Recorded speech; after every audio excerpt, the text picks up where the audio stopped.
Good morning from the top right corner of your screen. Hi everyone, I'm Micah. If you don't know me, I'm an astrotheologist. And if you do know me, well, thank you for being here. I'm going to go through the blueprint for this dimension revealed because I've been doing a lot of research in the last, I would say, few weeks / month and a half. And it's just an incredible amount of stuff that I have to share. And when you see this, you'll realize why.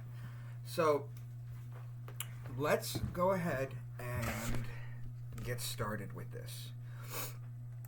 So our journey begins in the Lascaux caves, which is 17,000 to 22,000 years ago. Now, what happened at the Lascaux caves where there were some teenagers that were messing around? And by the way, the Lascaux caves are in Lascaux, France. It's not really a big surprise why they named it that. Anyway, these teenagers went into the cave, and they went and explored the cave, and they went to the very back of the cave, and when they went into the back, they saw things like this. And I'm going to leave it on the screen for a couple of seconds so you can see all of them. So they saw this on the wall. They saw this. These are bulls.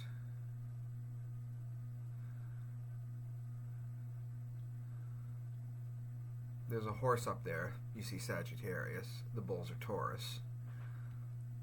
You'll see why I'm doing that in a sec, by the way. You'll see the deer. You'll see the many faces of the lion. You'll see the bear. And that's just some examples. So what they did was they saw all this and they were like, oh, we got to tell somebody. So scientists eventually got called in and they came in and they carbon dated it. The carbon dating came out to about 17,000 years. Now, for people who think carbon dating is inaccurate, like Christians, for example, or other people, you're actually right. Carbon dating is inaccurate because when you get into like the millions of years, it's just a guesstimate at that point. But carbon dating has been shown to be pretty accurate up to 50,000 years. And this is about a third of that. 17,000 years is what came up. Now, for carbon dating purposes, we don't need to prove that something is 17,000 years. We don't need to prove that something is even 10,000 years.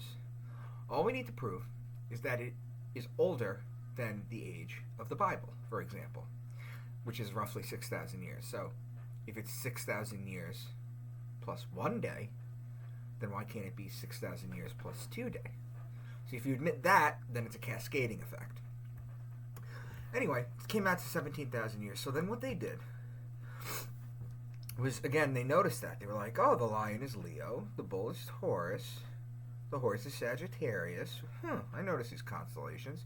So eventually it made its way to an astronomer who brought in a computer, because we have the technology to do what I'm about to tell you. And what they did was they rewound the sky back in front of the Lascaux cave 17,000 years, because that's where it was carbon dated for. And what they did, they printed out what they had, what they saw in the sky at that time. They printed it out, and they superimposed it on the cave, and the constellations actually lined up. So they knew complex astrology 17,000 years ago.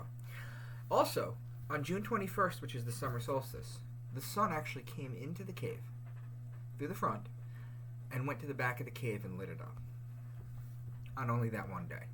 So the Lascaux cave paintings feature over 900 animal depictions, primarily dominated by horses, which is Sagittarius, which makes up the vast majority of the images. But there are large wild cattle, which is Taurus, the deer, which is called Mriga, which is located in Orion, which sits between Taurus and Gemini. You have the ibex or the mountain goat, which is Capricorn.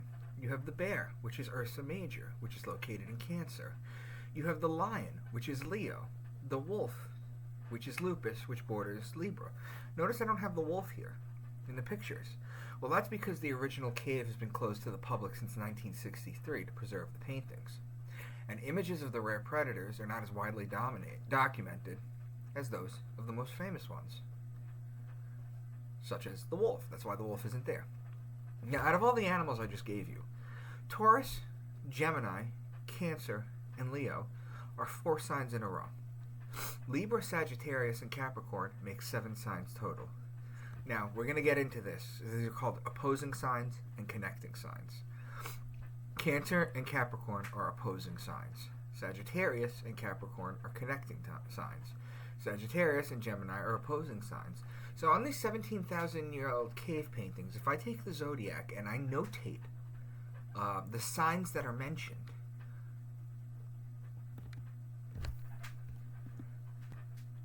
this is the pattern that comes out. This is what you see, which is pretty interesting if you think about it, because a lot of them are mentioned. So you have 4 signs in a row here. So that's not an accident. You have 2 signs here.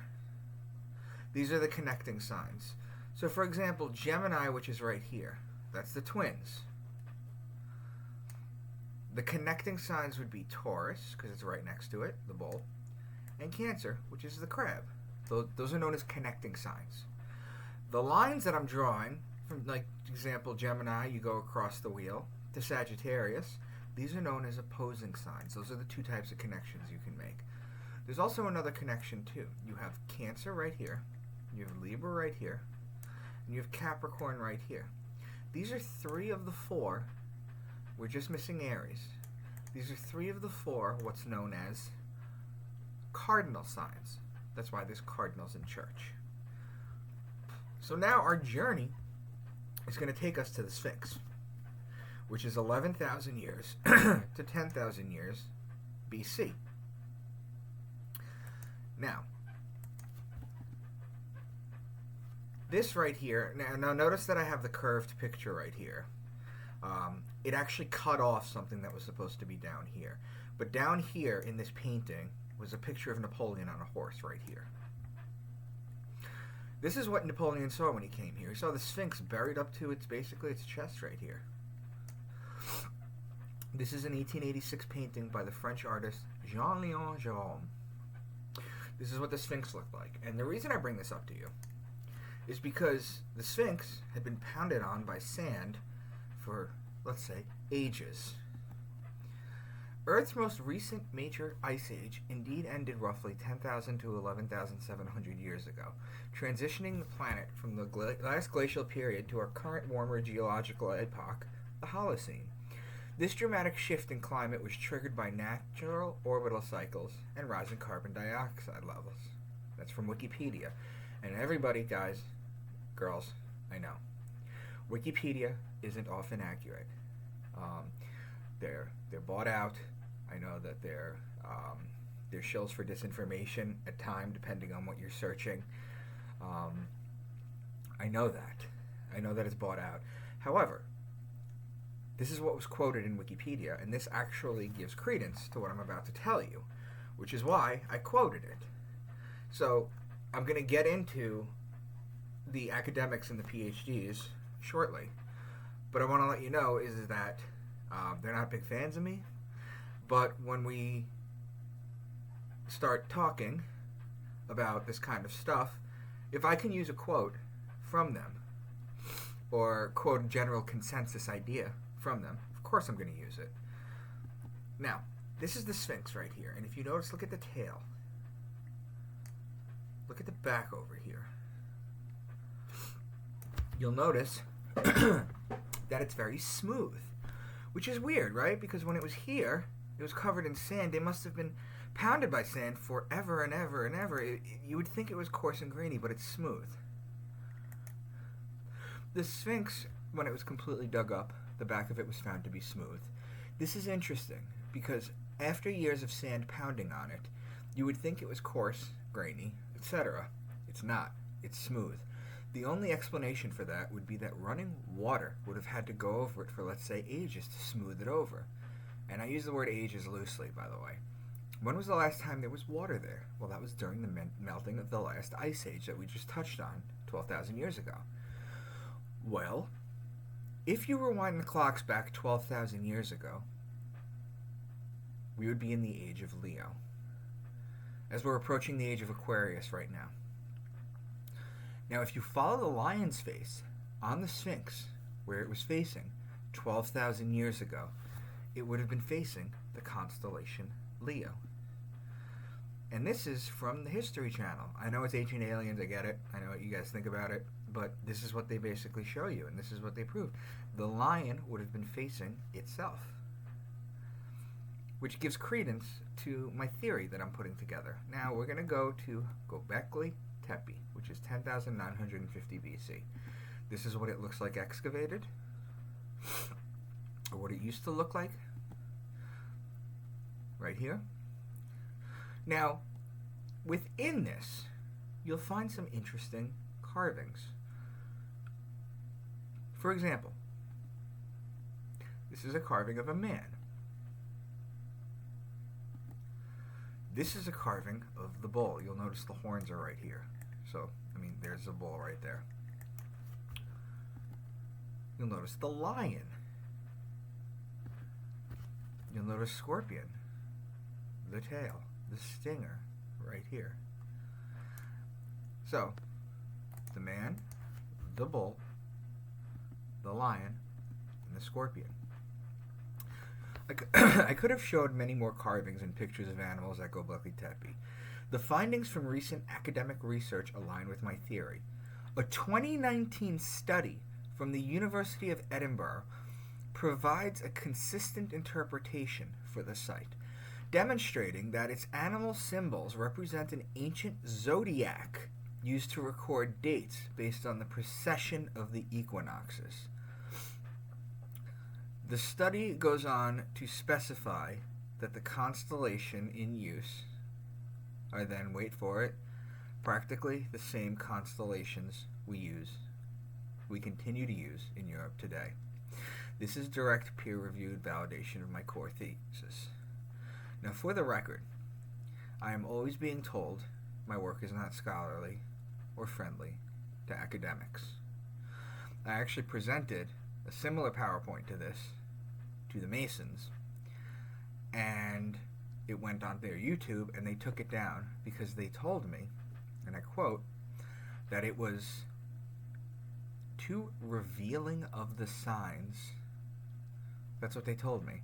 It was too revealing of the signs and too risky for the fraternity's reputation. I've touched base on this before, but I just wanted to let you know is that basically academics and people, they don't like me. The PhDs want nothing to do with me. I've reached out to countless universities and pitched them this information. I said, just give me a couple hours of your time. Nothing.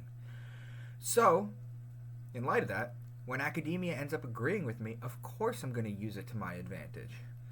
Now, as Ted Kaczynski, who was a very brilliant mathematician and was an academic, he also happened to be the Unabomber, and he sent bombs to professors that we're now finding out are in the Epstein files. So maybe he knew that at the time. Who knows?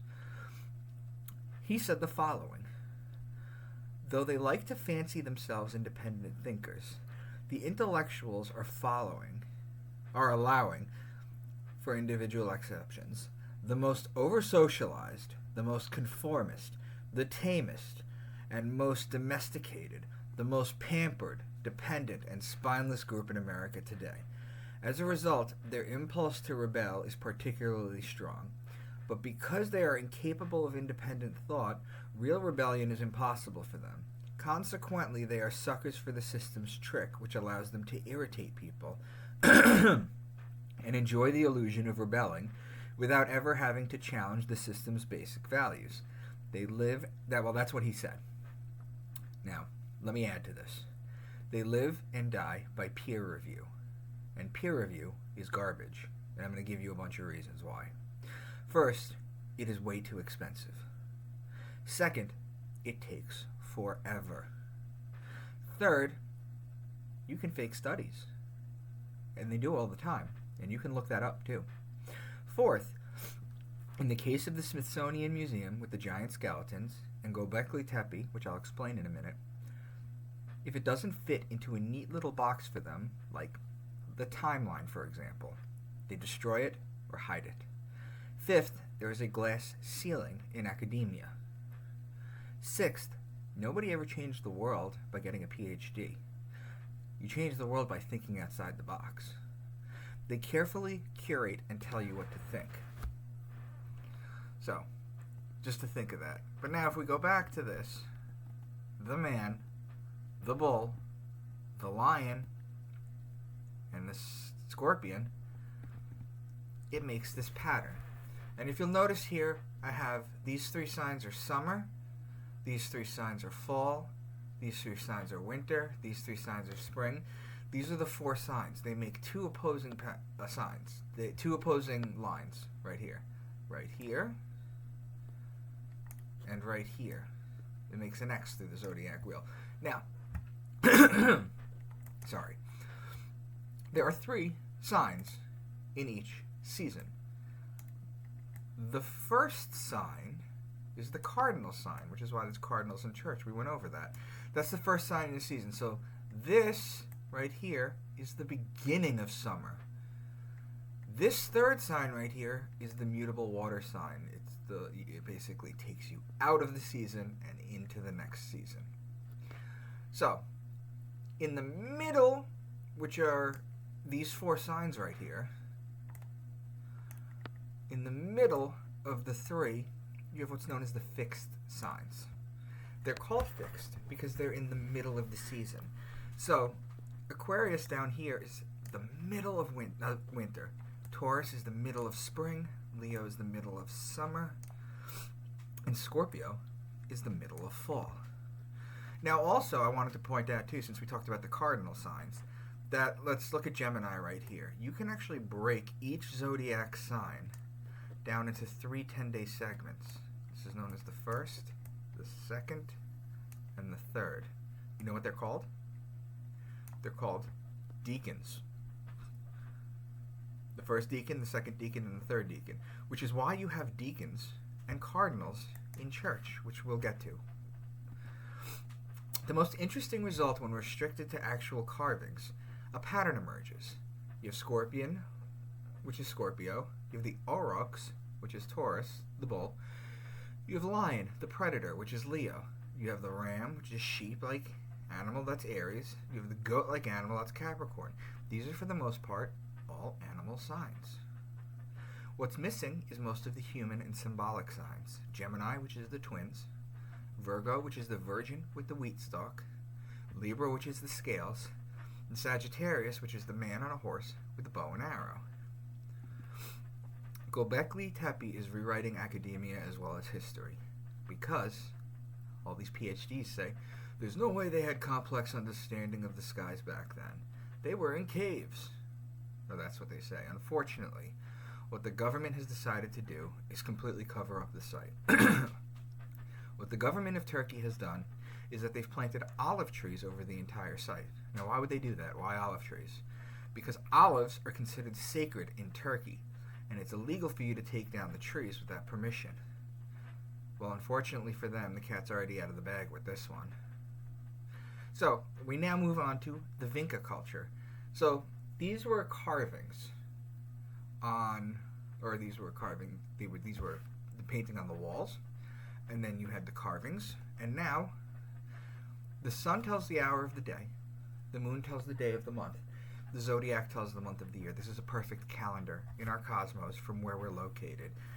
That is a fingerprint of creation. To me, that's proof of God. The ancients spent untold thousands of years figuring this out, and that's what they try and tell us as we continue through this presentation. Now, we have the Tartaria tablets, which are 7,500 years old. These are the 3 at the top. This is a set, 3 clay tablets buried together. That means we can read them as a single statement. 2 rectangular tablets and 1 round one. 2 of them have holes drilled through, likely meant to be worn or hung. The third, unpierced, acts as a centerpiece. The symbols are incised on only one side, suggesting they weren't meant to be handled, but displayed. So, these were buried with a woman's remains, figurines, a shell bracelet. This wasn't trash. This was a ritual burial. A shaman or priestess carried the code into the afterlife. What they basically do was you would wear it. You'll see the hole around them, right? You see the holes in them? You're supposed to wear them basically around your neck like Flava Flav wears clocks. That's basically what you were supposed to do. Now, the Vinca culture didn't write sentences. They carved symbols of power. And these 3 tablets together tell a story.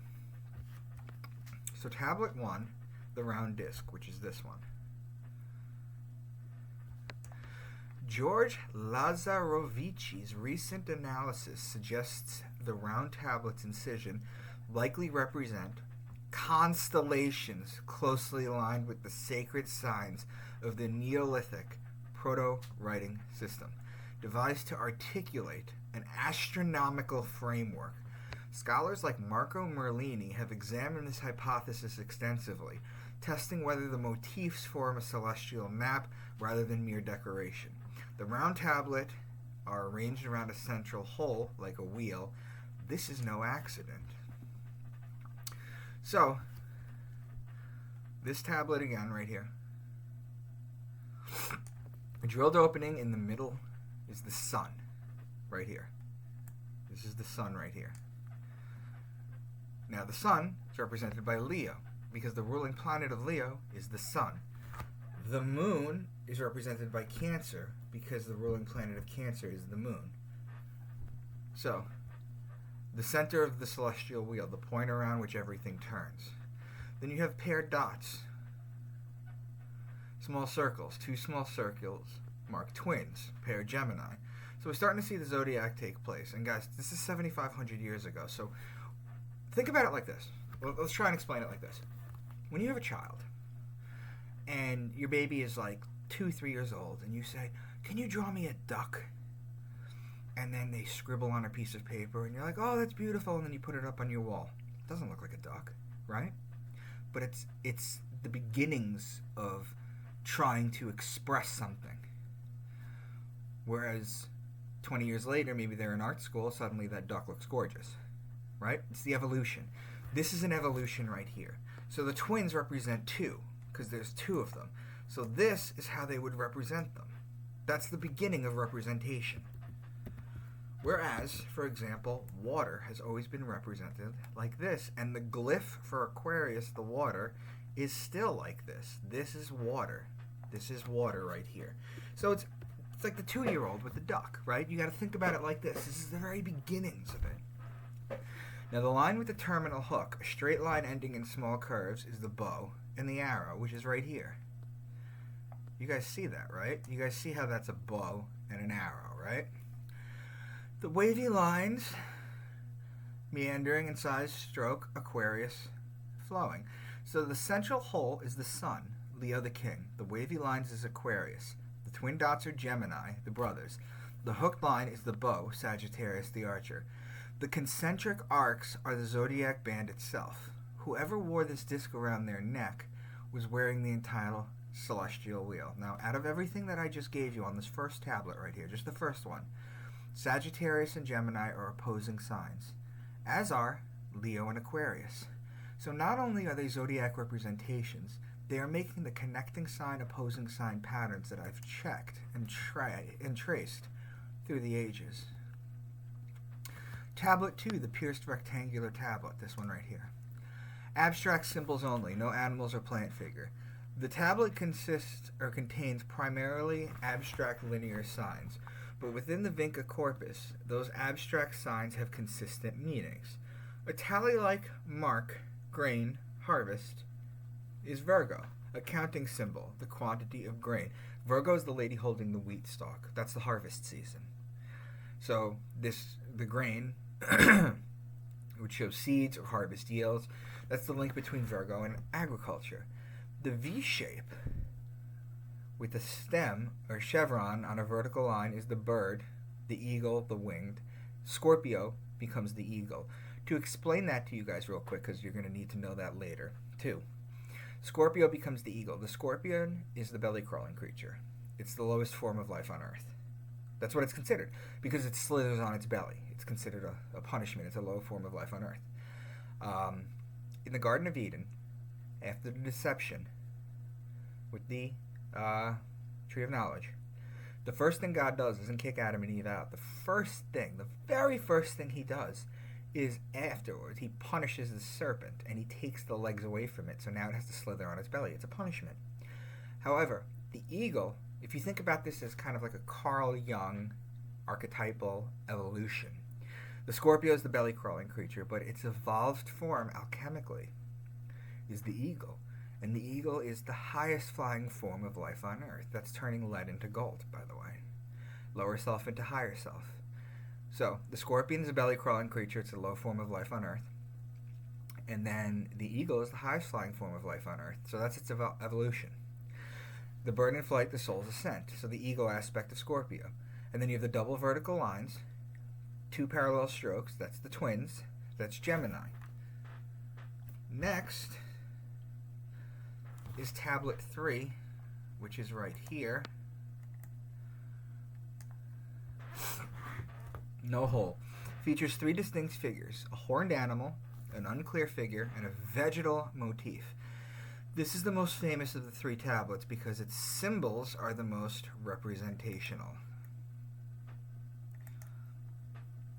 The horned animal, right here. I mean, doesn't that look like a goat? Right there.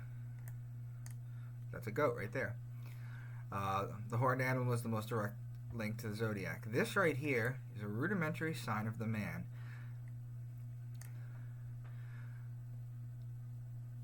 The figure is unclear because the human form is abstracted, a spirit rather than a body. This is the sign of Aquarius in its earliest form, a divine being pouring forth water from life. And this right here kind of looks like a stalk of wheat, right? The vegetal motif. A plant-like shape with central stems and a side branches stalk. The Virgo, the stalk of wheat, the grain that feeds the world. So the diagonal slashes, the marks near the figures, short and sized lines along with the main symbols, count seasons, numbers, seasonal cycles. There are likely tally marks counting the days, the months, the years, the astronomical calendar in numerical form. Nikolai Vlasov, the archaeologist who found them, interpreted it as a hunting scene. He saw a hunter, an animal, and a tree. But that's because he was looking for history. This is a continuation of what we've seen so far already. Now the zodiac is beginning to take shape. Now if we continue, from this, if I were to plot all 3 of these zodiac mentions here, we get this. Look at this. 4 signs in a row. 2 signs in a row. And 2 opposing sign patterns. So in these 3 tablets that are 7,500 years old, we have 3, 4, 5, 6, 7 of the 12 signs being represented here. Now, the Dispilio tablet. This is a waterlogged piece of wood, the thing that looks like a piece of beef jerky on the left. These are the inscriptions that are on it, and on the right, they're cleaned up so that you guys can see it. This is 5324 to 5079 BC. This was found in Greece. There are 10 rows of linear signs. The first step in decoding is to know the canvas. The Dispilio tablet is a piece of cedar wood, dated to about 5260 BC. Its surface is carved with specific recurring characters. The markings are laid out in 10 distinct rows. The rows consist of a mix of linear, vertical, and horizontal marks, and more complex figural glyphs that are characteristic of the Vinca symbol corpus. Water channel, flow parallel, vertical or horizontal lines, with wavy lines in between, represent a schematic of water. That's Aquarius. This is constant or consistent Vinca glyph representing water. On the Dispilio tablet, it forms a repeating signature pattern in the layout. The pictograph is identical to the water channel symbol that later appears in proto-cuneiform and represents a body of water or the concept of pouring, a primary keyword for Aquarius. Pouring, because Aquarius is the sign of the man, pouring out liquid from a water pitcher. Then you have the grain bundle. That's stalk A. That's a small anchor or trident shape, consisting of a single vertical line ending in a double-pronged fork, representing a plant or stalk of grain. Wheat, Virgo. This symbol is a key identifier of the Vinca, Old European script. Its visual form is an early representation of grain stalk. Then you have the horned animal, the goat. A distinct quadrilateral symbol with 2 protruding horns at the top. That's Capricorn.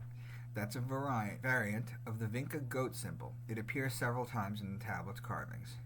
Then you have the winged figure. That's the eagle, which is the evolution of Scorpio, remember? You have a U or a V shape with a horizontal bar. The Scorpio eagle aspect. This is the most prominent and centrally placed glyph on the tablet. Some researchers have interpreted this specific shape as a bird or eagle. Then you have the feminine figure, a curvaceous glyph that has been identified by researchers as a stylized female figurine or fertility symbol. That's Virgo. Now, Maria Gimbutas, a leading scholar of Old Europe, interpreted many such Vinca symbols as representing a great goddess of regeneration. This connects to the Virgin, Virgo, and the cyclical fertile nature of the moon in Cancer.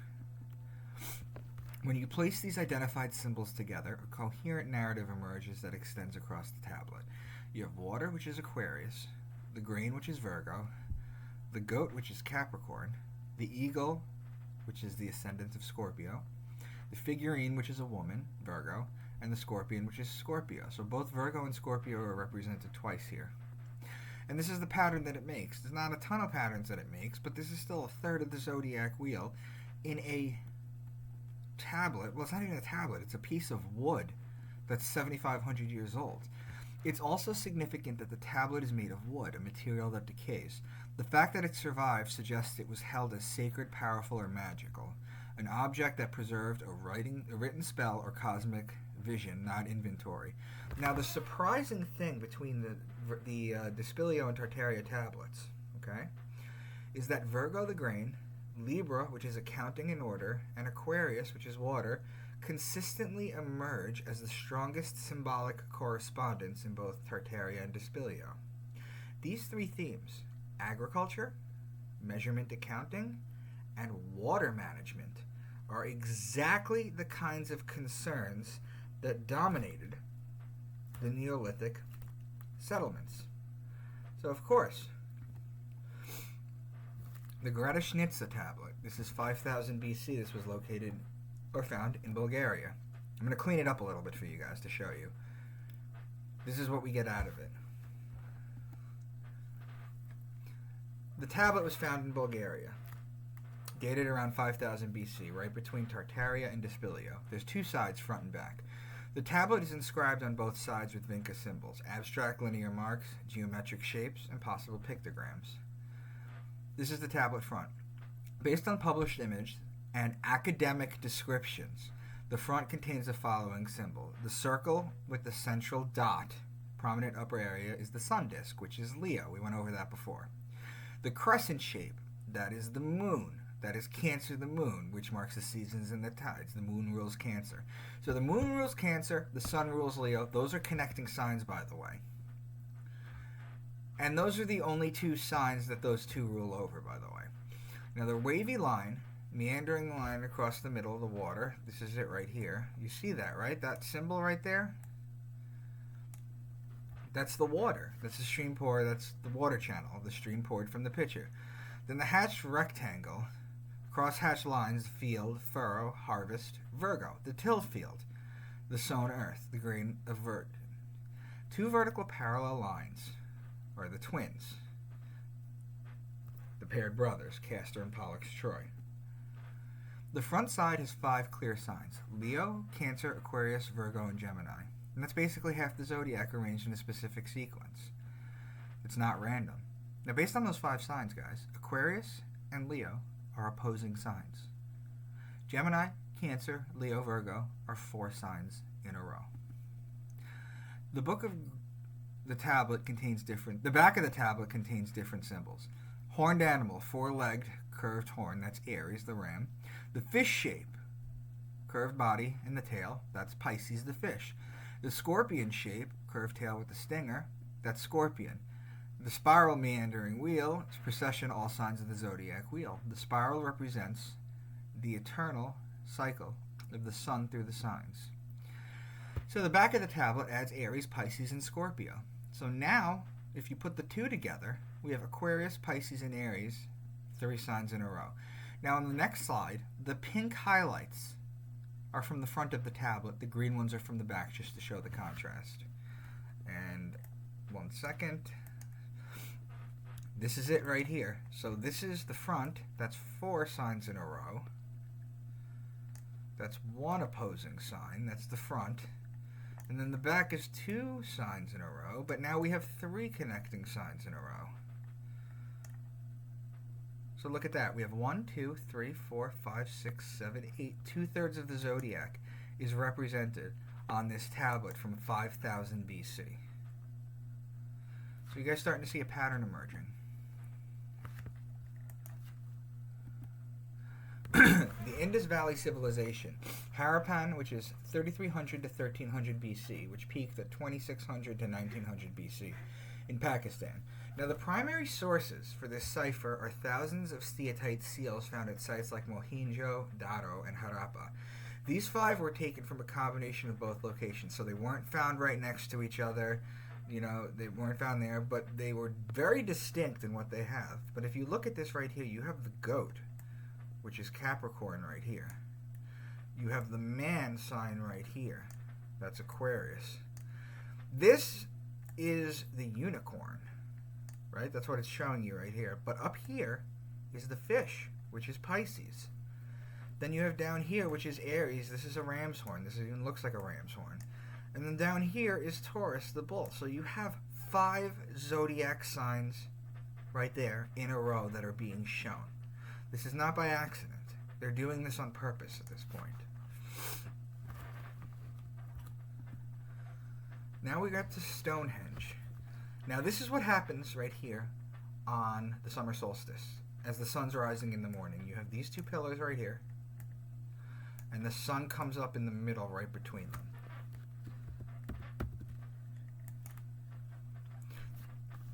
Stonehenge's most famous feature is its alignment with the summer solstice sunrise.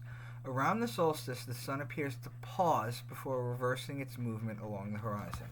The summer solstice is the first day of Cancer, the first day of summer. The crab represents Cancer, and the crab is the sideways walking creature, which is what the sun does in the previous statement. I'm going to explain that to you shortly. Stonehenge is fundamentally a solar monument. This is Leo representation. The sun rules Leo. You'll find a lot of the sun in Leo and the moon ruling Cancer in petroglyphs and even these large movements. You'll see the sun disk and also the hooked shape of the waxing and waning of the moon. Capricorn representation. Recent archaeological work suggests that the winter solstice may have been just as important, or even more important, than the summer solstice at Stonehenge. The winter solstice sunset aligns with the monument's axis. This marks the turning point where daylight begins increasing again. So I'm going to explain the 12 signs to you thoroughly in a moment, because up until this point they were just paintings on a wall and scratchings on carvings and scratchings and very rudimentary. But as things get more complicated and it starts evolving into poetry, you're going to need to understand the story of the 12 signs. And it's the story that they tell that you need to understand. Virgo representation. The builders of Stonehenge were agricultural people whose yearly survival depended on seasonal timings. Stonehenge may have functioned as a calendar marker for planting and harvest cycles. That's Virgo. The lady with the wheat stalk marked the harvest season. The reason it's a virgin, or it's a woman holding a wheat stalk, is because when Virgo came about, the virgins, or the young women, would have to go out and harvest the wheat because they needed to make the bread for the year. Stonehenge is often interpreted, this is Libra representation, as a mechanism for tracking the yearly solar cycle. The equinoxes represent the balance point between light and darkness.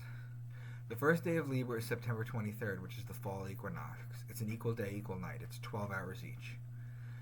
Aries and Taurus representation. Aries is the birth of the solar year. Taurus is plowing and agricultural preparation. Stonehenge's seasons alignment naturally support these agricultural interpretations. The beginning of the solar year is March 21st, the spring equinox. That's when the year begins. There's 3 different types of Passovers that occur.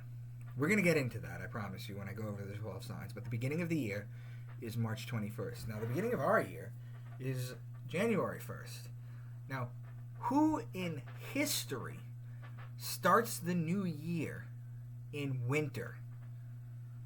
There has to be a reason for that, and there is a reason for that. So I've yelled at Neil deGrasse Tyson many times, but he obviously never answers, because he said nothing significant happens on that day. But that's not true. What happens is, at midnight on December 31st, if you were to go out into the sky, to the backyard, and look at the sky while everyone's banging their pots and pans and setting off fireworks or whatever, and you were to tilt your head up and you would look straight up in the sky, that's Sirius. At the very apex. That's our dog star. That's our binary star. That's Sirius. Then what happens is, if you go like this and you follow a line straight down, you'll hit Earth. And then if you continue, you'll follow a line straight down, you'll hit the sun. It's Sirius at its height, our binary star, and it's a perfect alignment. That happens at midnight, December 31st, January 1st. Now this right here, this dropping right here, motion right here, that we trace, they show you in culture. Because that's what they're doing. They're dropping the ball in Times Square to show that motion. That's what they're doing. That's why they do that. Now, Taurus is the bull, because when you see the bull in the sky, you need to put the plow on the bull in order to plant so you can harvest in Virgo. We'll get into that. Stonehenge behaves less like a zodiac text and more like a three-dimensional seasonal calendar, with the strongest correspondence clustering around Cancer, Leo, Libra, and Virgo, which is 4 signs in a row, and Capricorn, the very sign that marks the turning point of the solar year. And now we get into the story of the zodiac, because the rest of this presentation relies on you, all of you, understanding this story. So, let me just take a sip of my drink.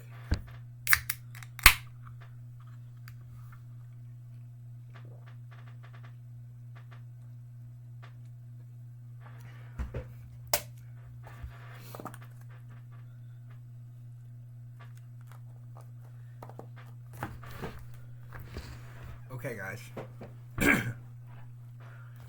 Now, I'm going to start with Aquarius. I know I just told you that the year starts in Aries, but I'm going to start with Aquarius for a specific reason, and you'll see. Basically, Aquarius and Pisces represent the same thing, and I wanted to show that first. The first sign I talk about is Aquarius, which is represented by the man. Technically, Aries begins the year. The story of Aquarius, one of the early iterations of Aquarius, as it was fleshed out into stories, went from squiggly lines like this to becoming the man with the water pitcher pouring it out. One of the early iterations of that story is the story of Zeus and the young boy. The story of Zeus and the young boy basically goes like this. Zeus saw a young boy on Earth, and he wanted him on Mount Olympus with him. Which, incidentally, I don't know if you guys know this, but I don't know if anybody tells you this stuff, but Mount Olympus is a real place on Earth. It's a real place. And none of the Greeks ever thought to go up there to see if the gods were up there doing everything that they said they were doing. They just never went up there, but they assumed it was there. Because it was there. It's a real place. So Zeus wanted this boy, but the boy's father wouldn't let him go up. So Zeus ends up bargaining with the boy's father. So like I said, Zeus bargains with the boy's father, and the boy's allowed to go up.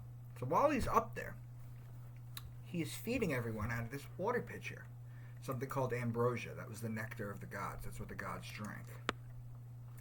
Now he's doing this day in and day out, and day in and day out. And one day he gets just so fed up with this monotony of just this annoyance that he's doing. And he goes to the edge, and just like in this picture right here, he pours it out. The ambrosia hits the earth, and it floods the earth. That's where the Greeks get their version of the flood story from. Anyway, so Zeus, who's usually a very angry, malevolent, difficult god, sexually charged and just unpredictable, he was going to punish him. But in a moment of self-reflection, which was rare for Zeus, this is why the story stands out. In a moment of self-reflection, he was like, yeah, I probably shouldn't have done that. I shouldn't have brought him up. And yeah... So instead of punishing him, what he does is he immortalizes him in the act of what he did as the constellation Aquarius right here, which is the man going to the edge and pouring it out. So there's key words. Man, because Aquarius is the sign of the man, whereas Virgo is the sign of the woman. Baptism, because this is how you baptize someone. Water pitcher, because there's a water pitcher here. Stream, river, pond, lake, ocean, sea, water bodies, what have you. That's Aquarius. Now, Aquarius is an air sign, not a water sign. in astrology. But because there is liquid here, they used it to embody water. Now Pisces is the next sign, which is the sign of the two fish in the water. Pisces is actually a mutable water sign. So all the same water examples. Now, whether you're talking about Aquarius water or Pisces water, this is why I started with Aquarius instead of Aries, because I wanted to show you that these two represent water. Whether you're talking about Aquarius water or Pisces water, depends on the verbiage that they use, and I'll break that down. Now in Aries you have the Ram, and in Aries you have March 21st, which is the spring equinox. It's a 12-hour day, a 12-hour night. There's also 3 Passovers that occur during Aries. The first is the astrological Passover. That's when the sun is going to climb from the southern hemisphere to the northern hemisphere by jumping over the equator. And now suddenly in the northern hemisphere, days are getting longer, things are going to start to grow, food's going to grow, harvest festivals, fun times, things are warmer, you're not freezing to death. The Jewish Passover is when the angel of death passes over all the Jewish houses, or all the houses in Egypt. And anyone that doesn't have the ram or the lamb's blood smeared on their doorpost, why? Because the Jews are the people of the age of Aries. In the procession of the equinox, the Jews are the people of Aries, the ram. Which is why when you go to temple, they blow the ram's horn during the high holidays, because it's Aries worship. That's what their signature in. Anyone that doesn't have the lamb or the ram's blood identifying themselves as the people of Aries, their firstborn sons get killed. Now in Christianity, this has changed. This becomes the resurrection of God's Son, which we'll get into. Now Taurus is the bull, and when you look at the sky and you see Taurus during the season where it's supposed to be, you know that you need to put the plow on the bull so that you can plant the seeds so you can harvest in Virgo and Libra. It's as above, so below. You look at the sky, you see the bull, that means you put the plow on the bull here. We have modern day equipment that does it now. I mean, not all places do. Some places still use the bull. We have John Deere equipment that does that now. However, back in the day, they used to use the bull. That's how they tilled the land. So whenever you hear bull, ox, calf, or cow, that's Taurus. And as far as Aries go, whenever you hear ram, lamb, shepherd, or ram's horn, that's Aries.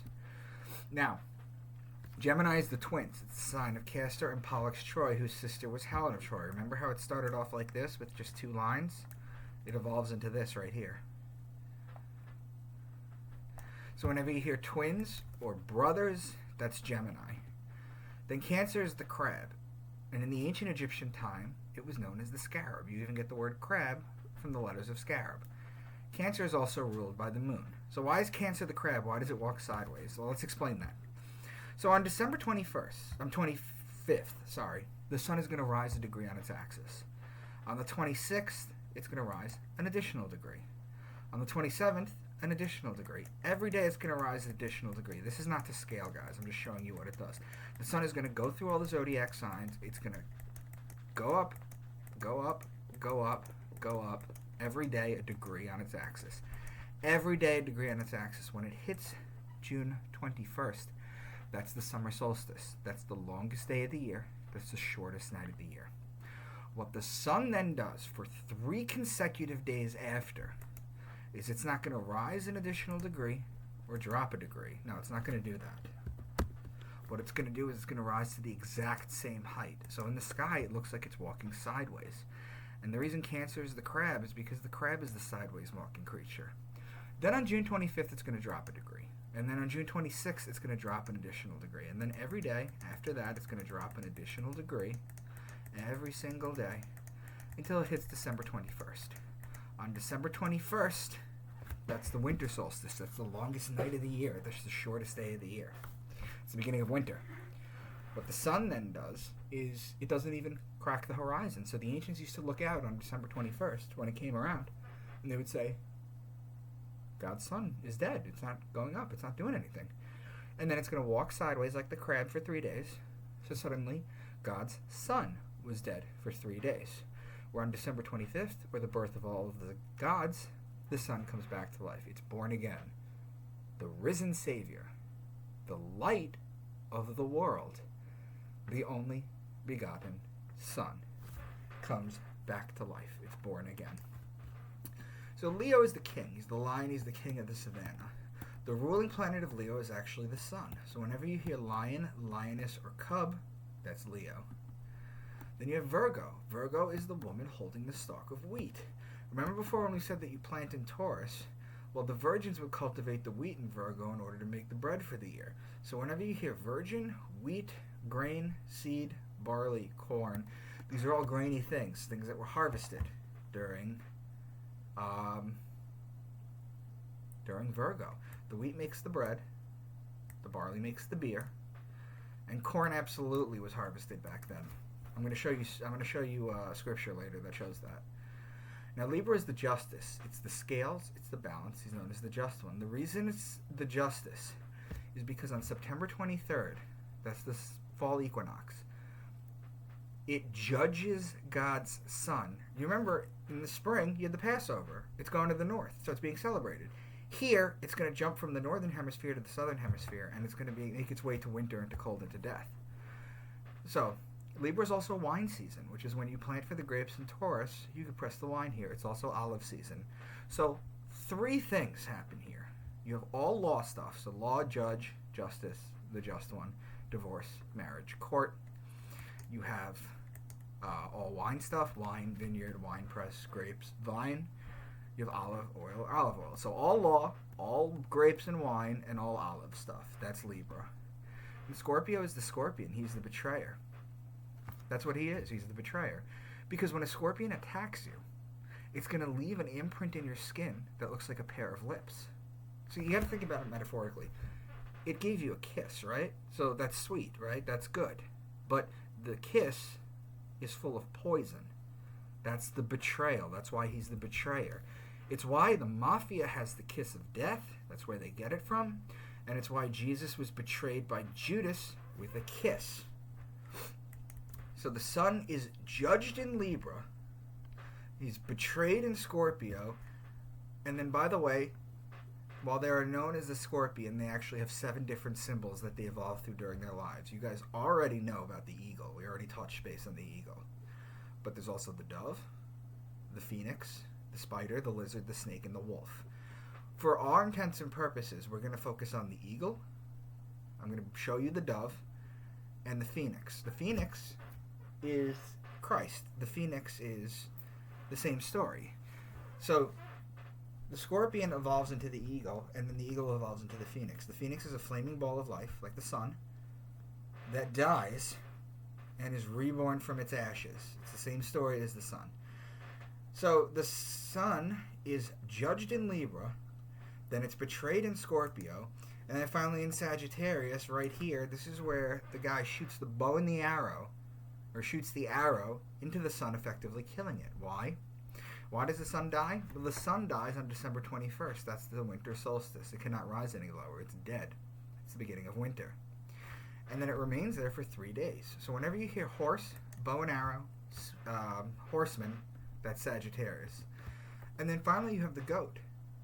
The reason the goat is at the bottom of the zodiac is because, remember, the sun's going to climb a degree a day, right? So if I show you it again, just assume that it's going a degree a day, right? This is not to scale at all. The sun starts to climb up what is known as the Great Mountain, or the zodiac, in Capricorn. And the reason Capricorn is a goat is because the goat is the apex mountain climber. So those are the 12 signs, guys. So whenever you hear, for goat, you hear kid, or you hear goat, that is Capricorn. So that's the story of the zodiac, guys. And the sun goes through each and every one of them. So we're not done. It's not just the 12 signs. If I were to continue Ptolemy's list, in order to have a complete picture, you need to extend beyond the 12 signs. In the year 150 AD, Ptolemy cataloged a list of 48 constellations. We have 88 now, but at the time there was 48, and yes, it included the 12 traditional signs. This will open up our understanding. Ptolemy's list was brilliant. However, it was a compilation synthesis of work done over 1,500 years prior before him. There are other compilation lists, the Babylonian 3 stars each, circa 1200 BC. This is the oldest known formal star catalog. There's the Mulapin, circa 1000 to 500 BC. It is considered a direct forerunner to the Greek system.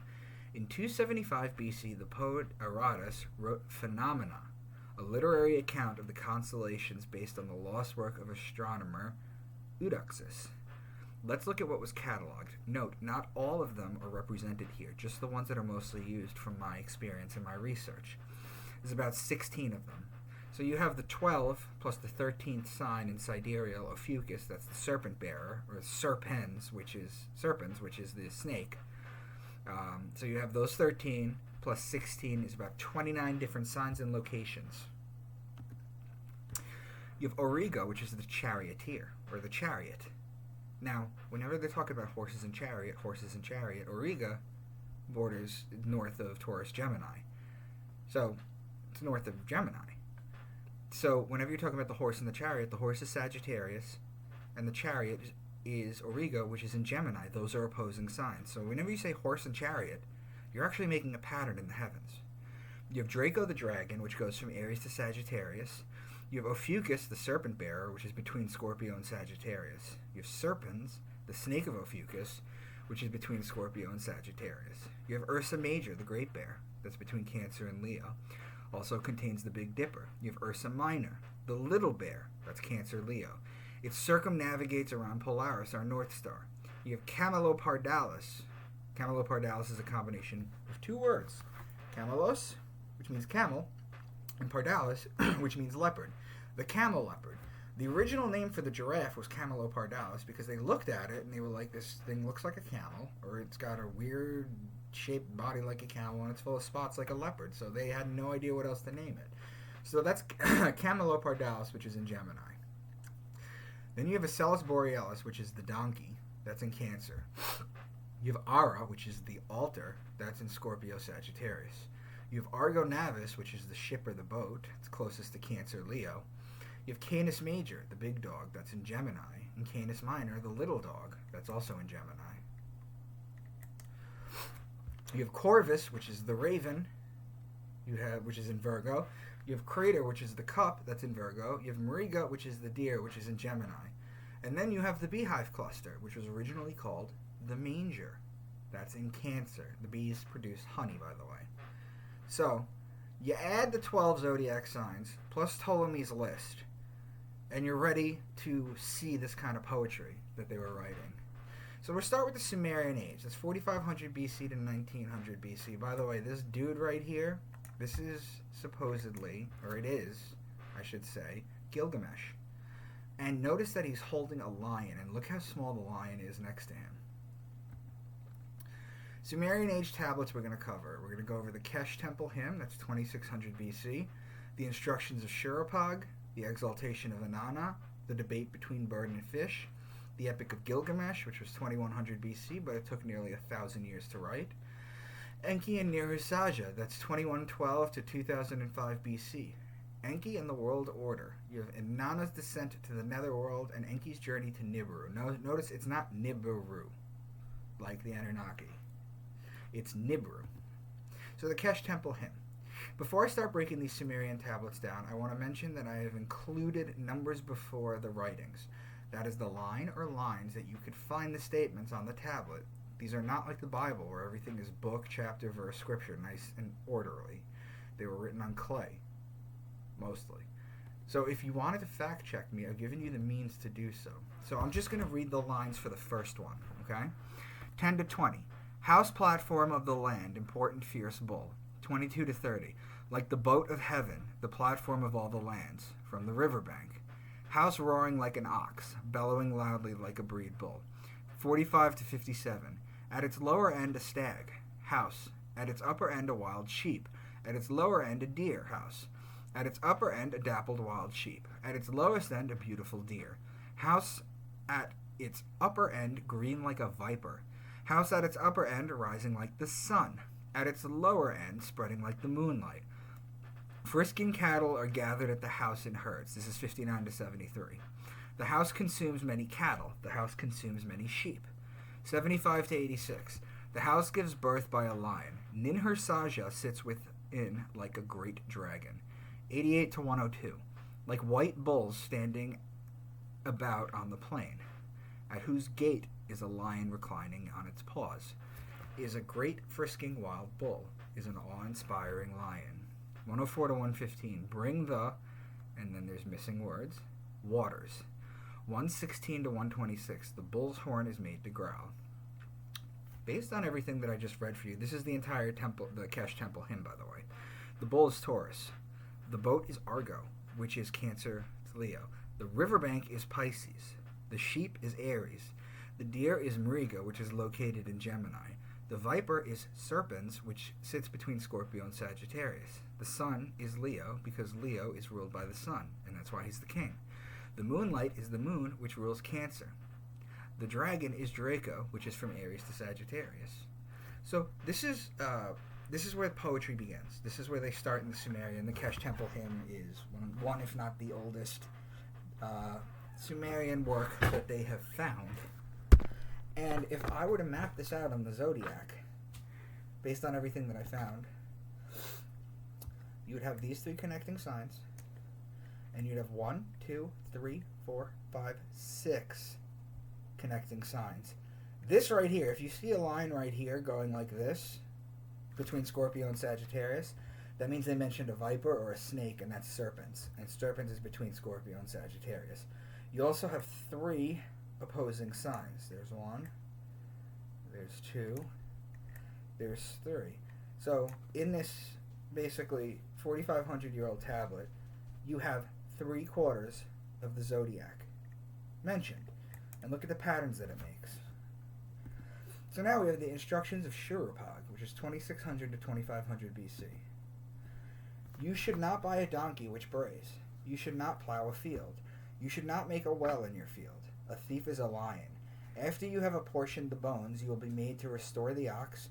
You will be made to restore the sheep. Its middle is goring bulls. I cannot give it to you. The bread has just been finished up. You should not pass judgment when you drink beer. Then he will pour water for you. Grasping the neck of a huge ox, you can cross the river. You should not buy a donkey at the time of the harvest. To get lost is bad for a dog. For the shepherd, he stopped searching. He stopped bringing back the sheep.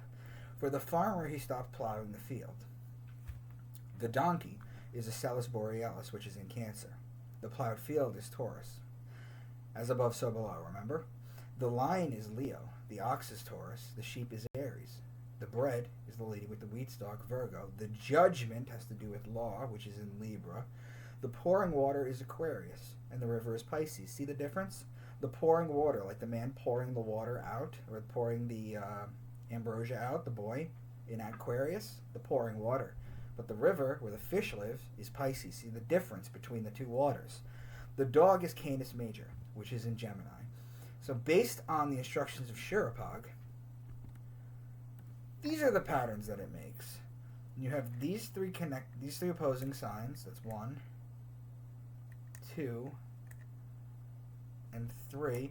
And you have 1, 2, 3, 4, 5, 6, 7, 8, 9 signs in a row. In a row. 9 of the zodiac signs in this 4,500-year-old tablet are represented here. 9 in a row.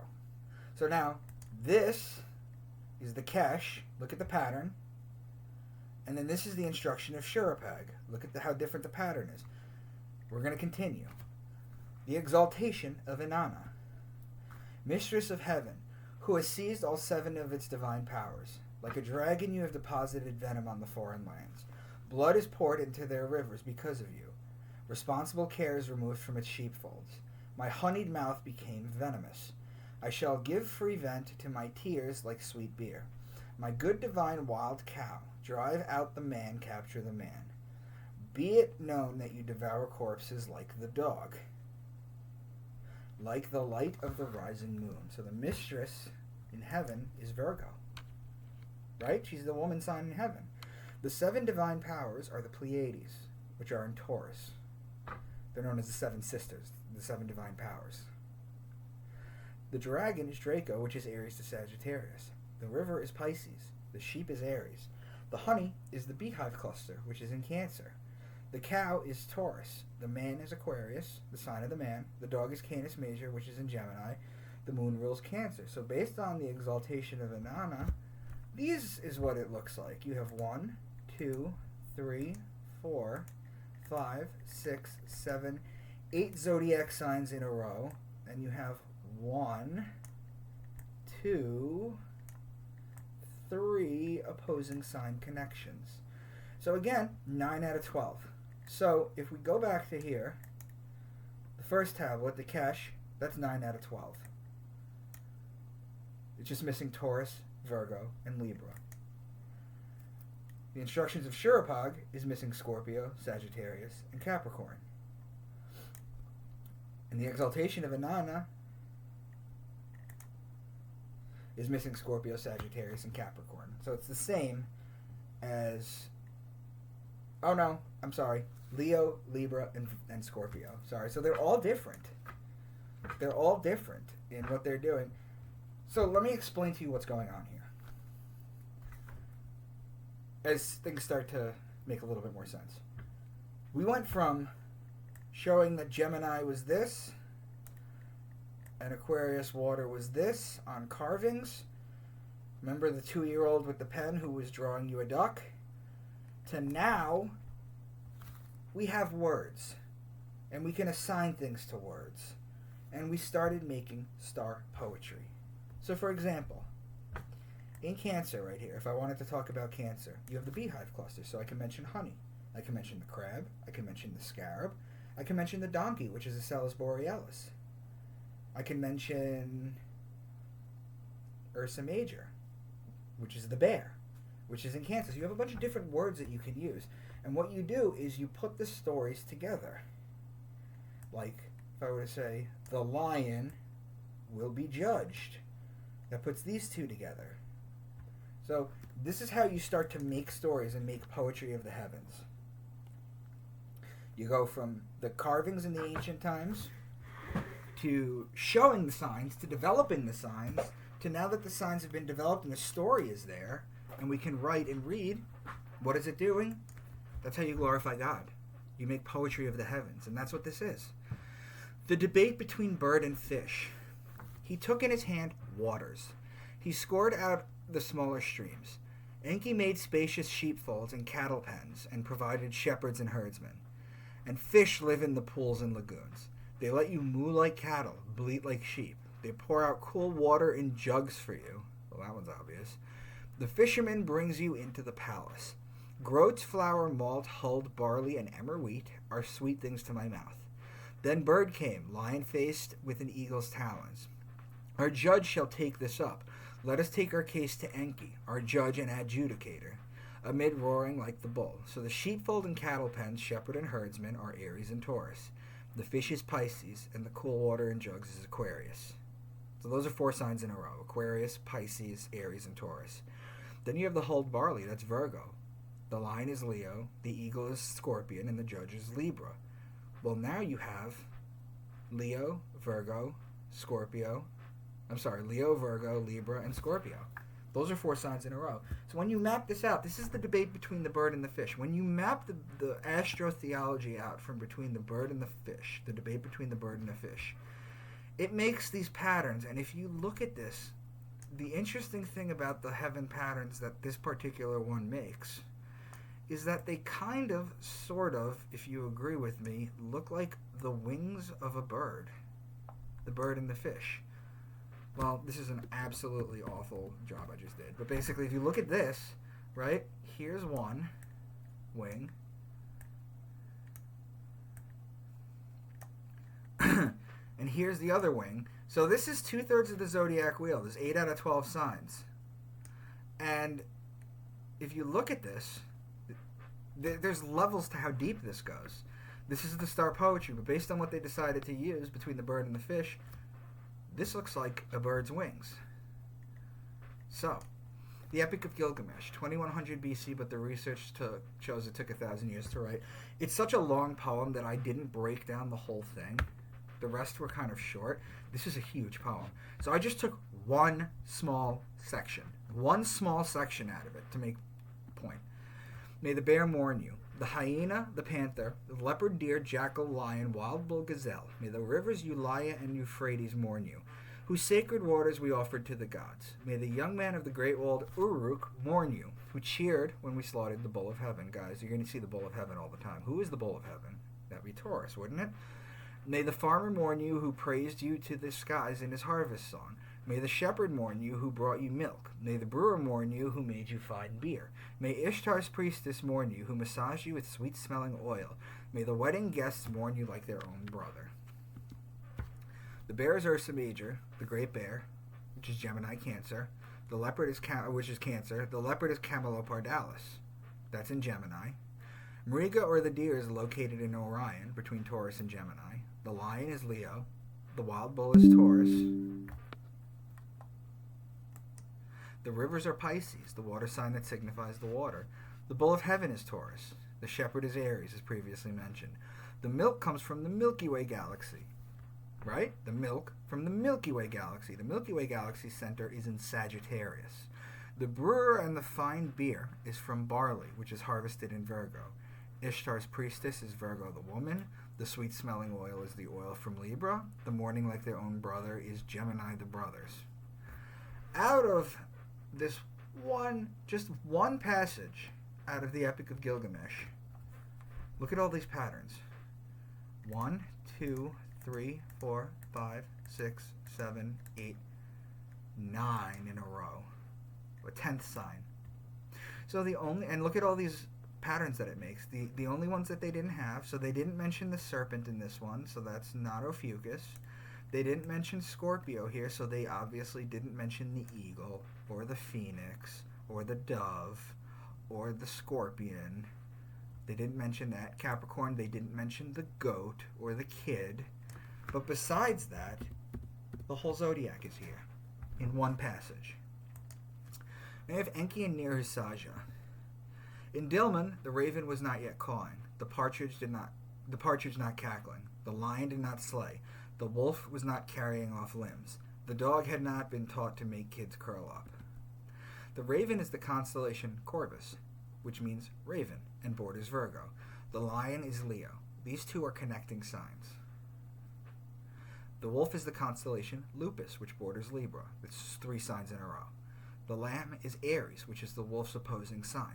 The dog is Canis Major, which is 11 stars in Cancer. Gemini, Cancer, Leo, Cancer, Gemini. Cancer, Leo, Virgo, and Libra are 4 signs in a row. So, if you look at this right here, we have 1, 2, 3, 4, 5 signs that connect, and then this opposing sign right here.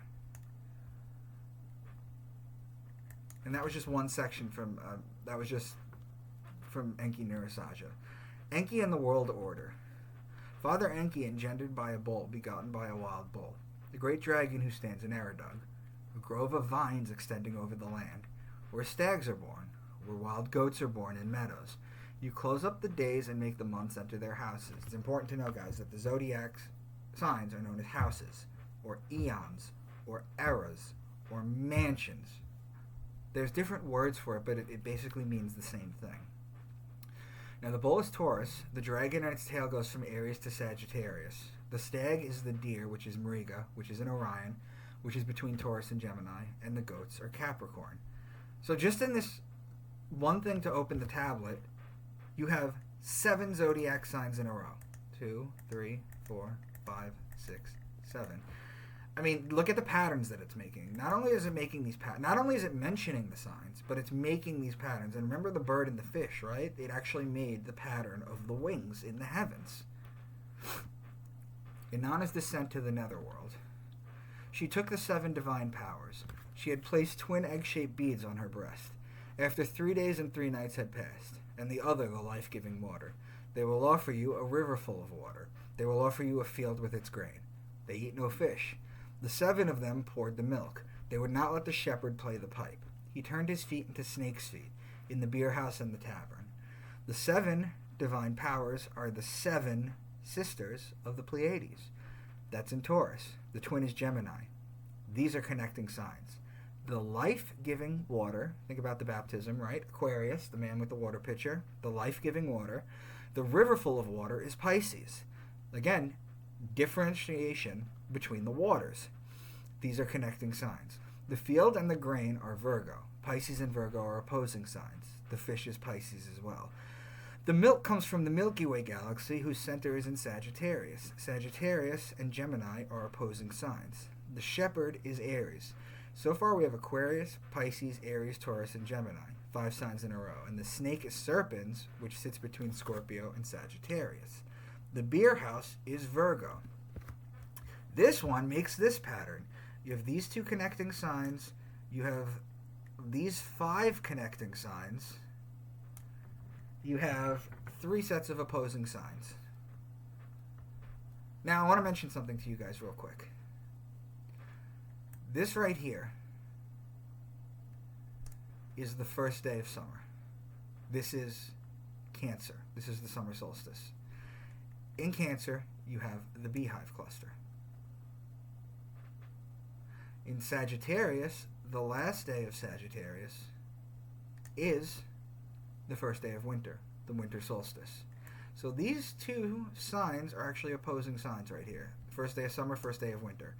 In Sagittarius, you have the Milky Way galaxy. So you have the beehive cluster and the Milky Way galaxy. So from the beginning of summer all the way to the beginning of winter, you have your land of milk and honey, which we'll get into with the Bible. Enki's journey to Nibiru. So I think we're on the last one right now from the Sumerians. Its eaves roar like a bull. Your lock has no rival. Your bolt is a fearsome lion. Your roof beams are the bull of heaven. Your vault is a bull raising its horns. Your door is a lion who seized a man. Your staircases is a lion coming down on a man. Rising sea without a rival. Mighty awe-inspiring river which terrifies the land. A lion in the midst of the Abzu.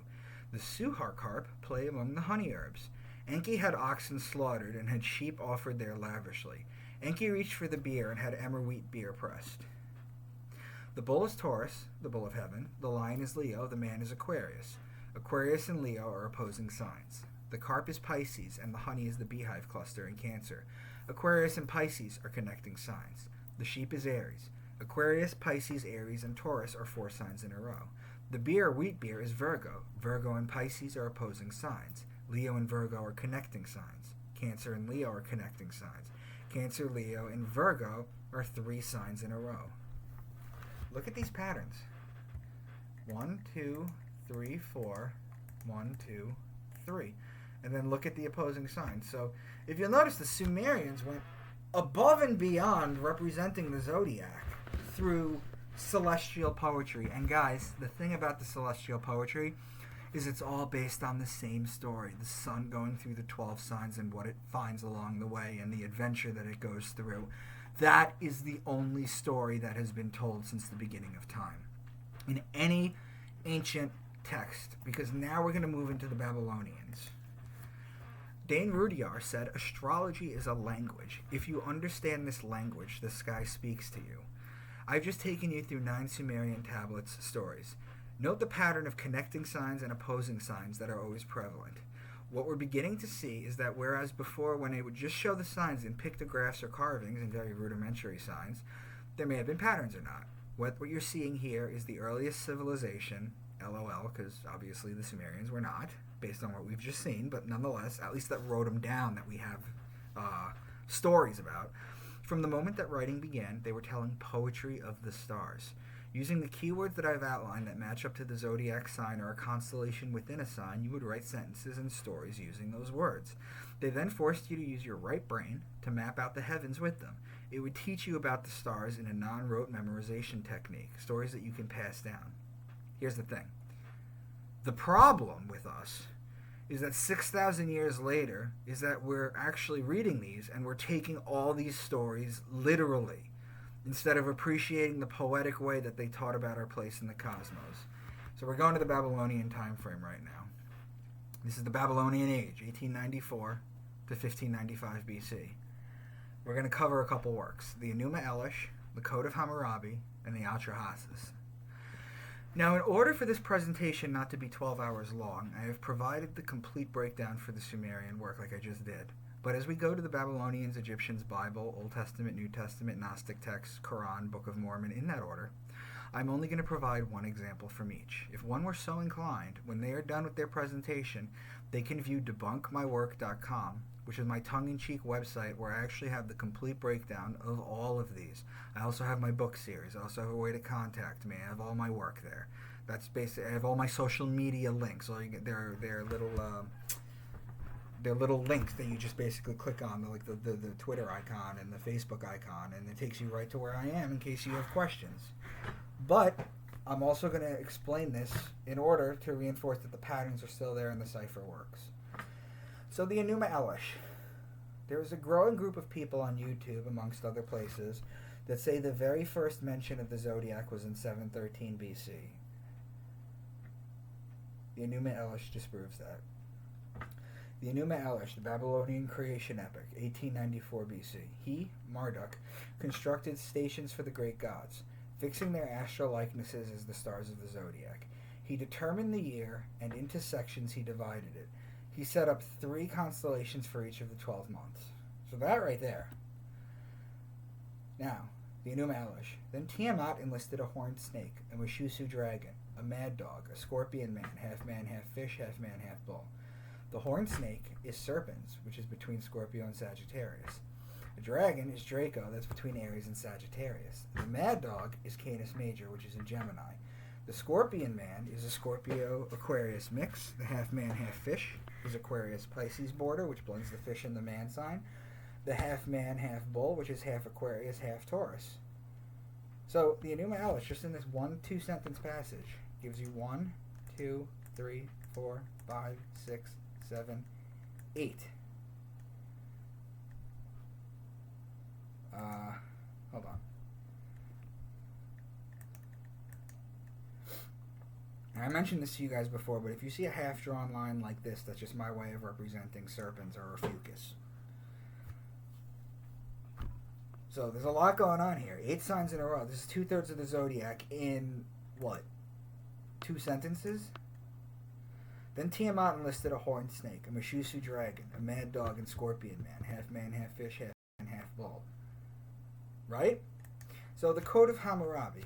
And it's important for you all to understand that the Code of Hammurabi is directly responsible for the Jewish system of conduct, ethics, and punishments in the Old Testament.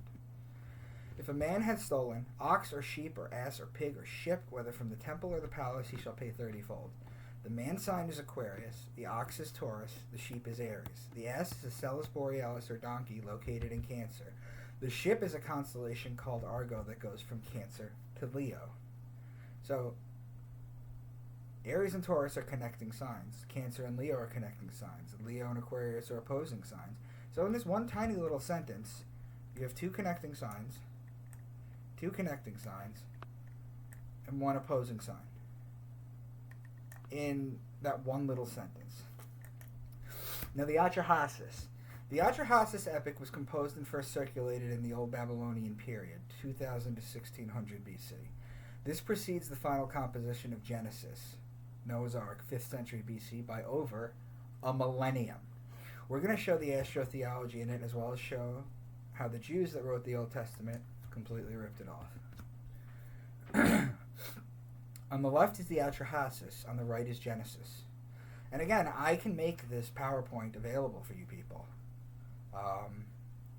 So, divine decision. The gods commanded total destruction. Genesis. God decides to make an end to all flesh.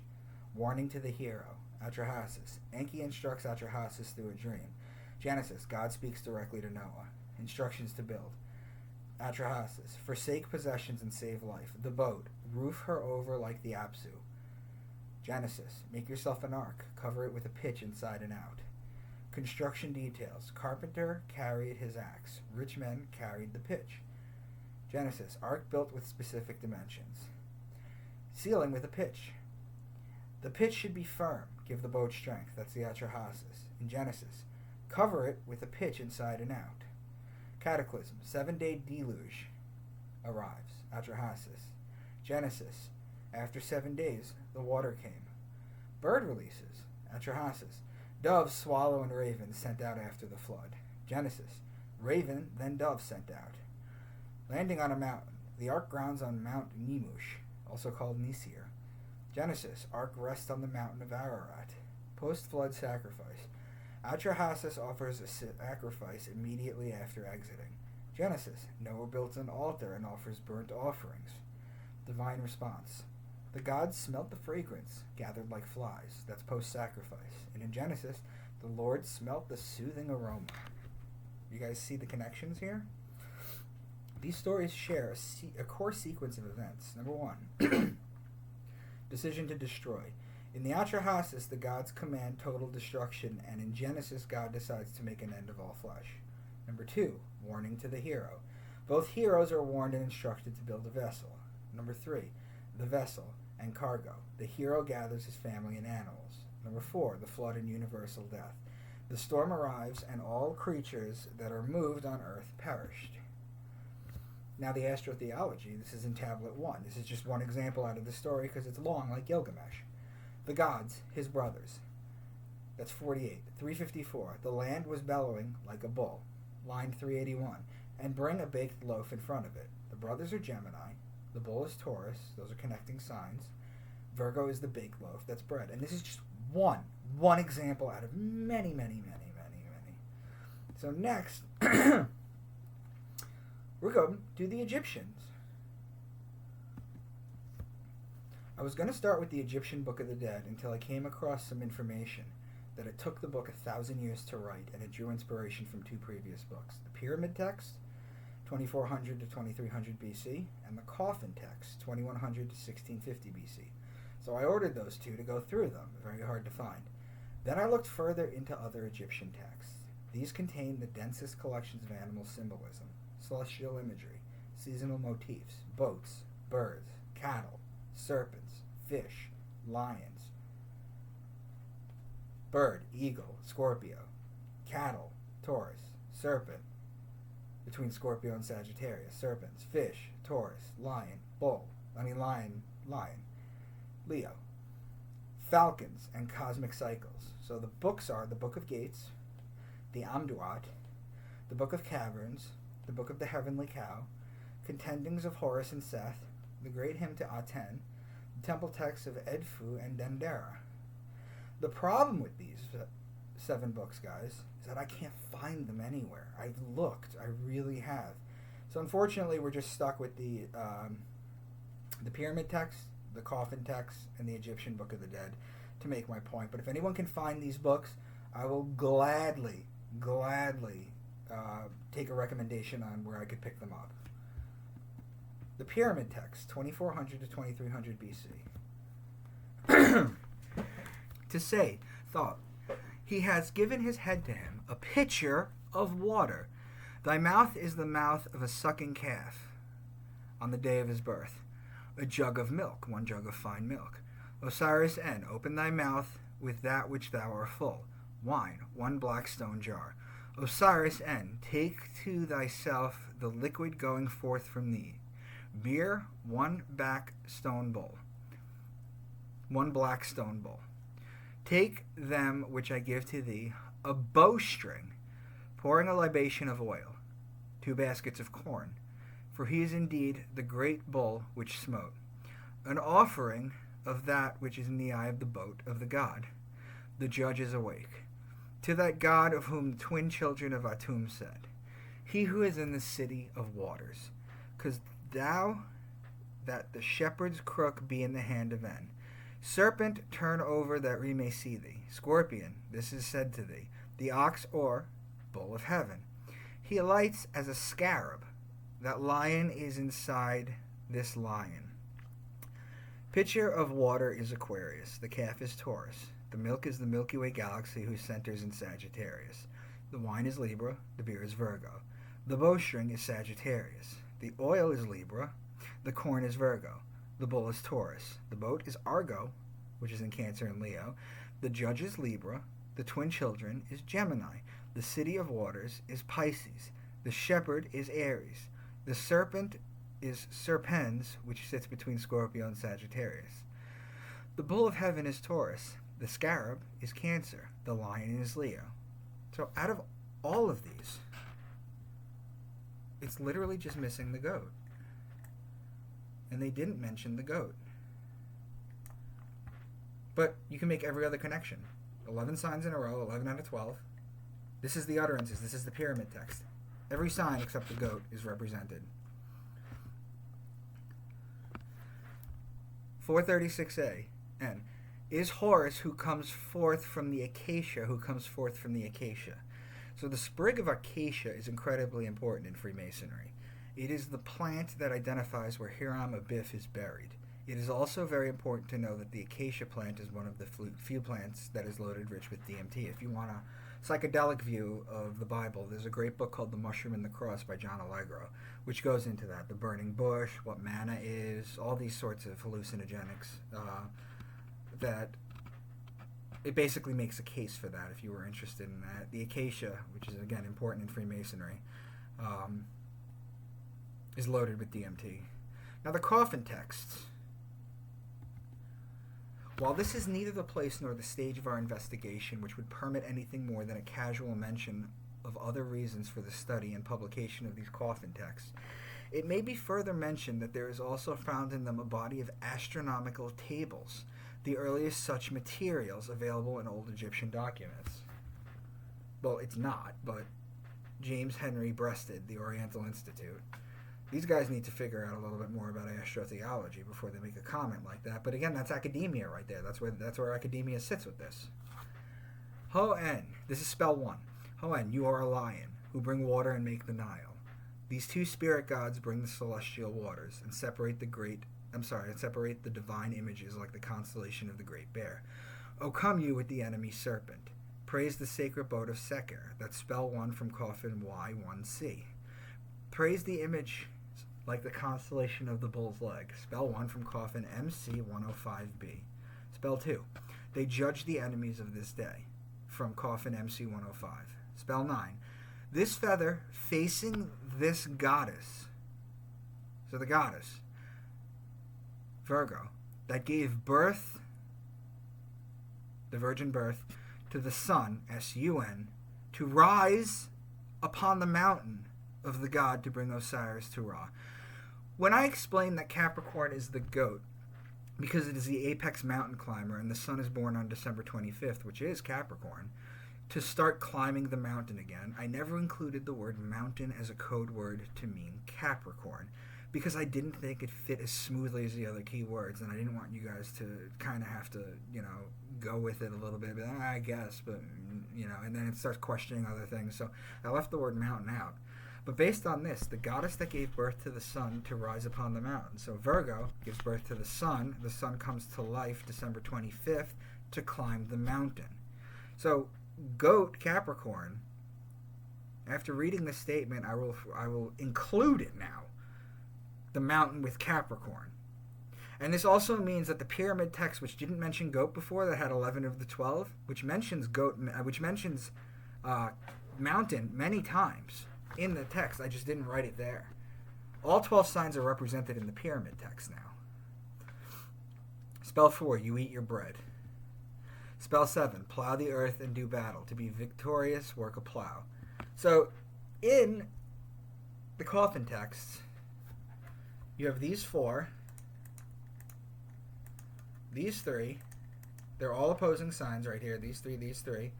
You have serpents right here, because I mentioned it right here. And then you have Taurus right here. You have 1, 2, 3, 4, 5, 6, 7, 8. So 2/3 of the zodiac. Now it brings us to the Egyptian Book of the Dead. I'm just going to give one example. Or 2, actually. O mighty of knives, lady of the 2 lands, the one who smashes the enemies of the weary-hearted one, the one who does what is wise, the one free of wrong. The name of its gatekeeper is Long-Horned Bull. What is to be said when arriving at the 5th portal? Words spoken by the Osiris Ani, the Vindicated, O fiery one, mistress of heat, the joyful one, the one whom the entities of the bald-headed do not descend, the one who asks that something be given to her without the swift of a glance entering into her. The name of its gatekeeper is one who spears the disaffected. So the lady is Virgo, and the long-horned bull is Taurus the bull. This is a chapter for becoming Ta, eating bread, drinking beer, purifying the hinder parts, and being alive in Heliopolis. What will you live on, say the gods and spirits to me? I will live and have power through bread. Where will you eat it, say the gods and spirits to me?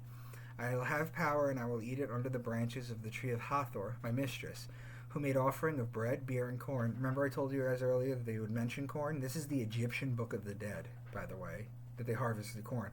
The bread is the wheat, the beer is the barley, and the corn. All this, bread, beer, and corn, is vested in Virgo. Those who are in Heliopolis bow their heads to me, for I am their Lord, I am their bull. So the bread, beer, and corn is all Virgo. The bull is Taurus. Heliopolis is the city of light in Egypt. People used to go there to become enlightened. Think about the word enlightened, right? To be full of light. The city was actually called On, which is why now, thousands of years later, when you go into a room to become enlightened or get light, you have to turn the lights on. Because everything is poetry, guys, at its highest level. Now you have this is the Egyptian Book of the Dead, the Ten Commandments. In the Egyptian negative confessions, I have done no murder, I have done no harm. The Ten Commandments, it's you shall not murder. I have not committed fornication or adultery. That's the Egyptian negative confession. You shall not commit adultery. I have not stolen in the Egyptian negative confession. You shall not steal. I have not spoken lies. In the Ten Commandments, you shall not give false testimony. I have never cursed a god. You shall not misuse the name of the Lord your God. So already, guys, we're already seeing the Atrahasis is where Noah's Ark came from. And the Ten Commandments, right, came from the Egyptian negative confessions, the 42 negative confessions of Mot. And if you were to open up the Egyptian Book of the Dead and go to chapter 125 of it, you would see 3 of the 10 commandments right there. So this is half of the commandments right here. Now, how these texts relate. First, you had the pyramid text. This is in chronological order. You had the oldest ones, which are the pyramid texts. These were the earliest funerary texts, found exclusively in the burial chambers of royal pyramids. The purpose was to help the deceased king ascend to the sky and take his place among the gods.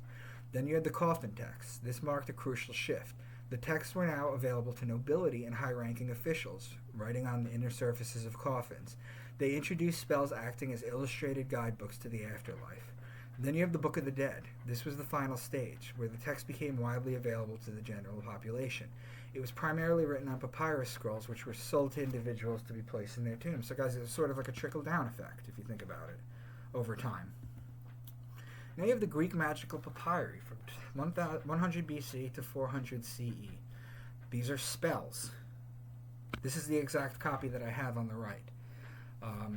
Let me read this to you first real quick. These are a collection of spells, rituals, and hymns from Greco-Roman Egypt. They are a religious syncretism blend of Greek, Egyptian, Jewish, Babylonian, and other influences. So these are spells, right?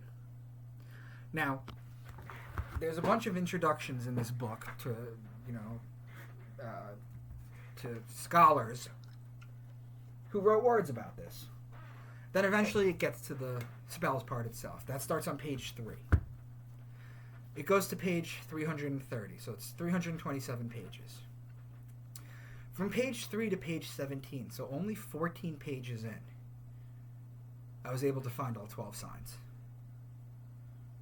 Now, I'm going to make a longer video about this because my wife wants me to, about the Greek magical papyri.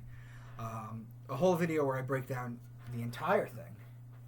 But let's just show you real quick. So, PGM 1 to 42. Deify it in the milk of a black cow. Mixed Attic honey with the milk. Let's do that here. So the cow is the female bull, which is Taurus. The milk is the Milky Way galaxy, which is the center of Sagittarius. And then you have honey, which is Cancer, the beehive cluster. Then you have the old wine, which is Libra. Come to me, O holy Orion, you who lie in the north. Orion is between Taurus and Gemini. Who's caused the currents of the Nile to roll down and mingle with the sea. The sea is Pisces, the water. He brings water, wine. So here's water, Aquarius. Wine, that's Libra. And then bread, that's Virgo. Olive oil, that's Libra too, with the exception of fish, that's Pisces. He stops ships, which is Cancer, Leo, that's Argo. There's a lion-faced figure, so that's Leo. A serpent biting its tail, that's right here, between Scorpio and Sagittarius, that's Serpens. By a beetle or an olive and an unripe olive. So the beetle is Cancer, the scarab, and the olive oil is Libra. Keep in readiness of a wolf's head. The wolf's constellation is Lupus, which is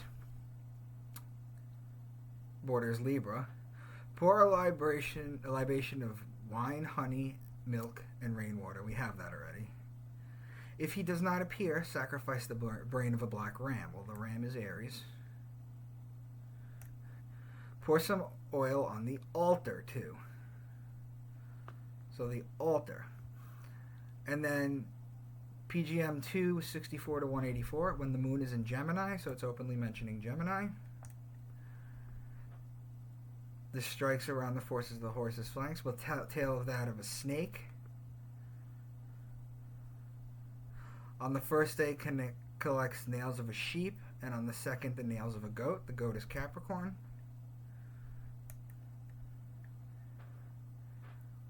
And Scorpio is also mentioned there, too. That's all 12 signs. As you can see right here, it makes every pattern you could think of.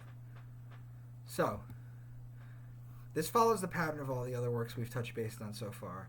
If these spells work, then it truly cements as above, so below. Think about it. If these Greek magical papyri, which are the basis of many, many spell books that come down the pipeline, this is the genesis of it. If these spells work, then as above, so below has to be taken literally as well. At the very, very least, this book was written with the same blueprint line as the others. So now,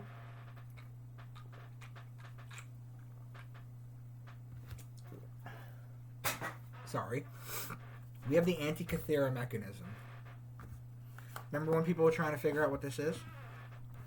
This is the world's oldest known analog computer, 150 to 100 BC. It was discovered in a shipwreck off the Greek island of Antikythera in 1901. You remember how the Lascaux caves were called the Lascaux caves because they're in Lascaux, France? Well, this is why it's called the Antikythera mechanism.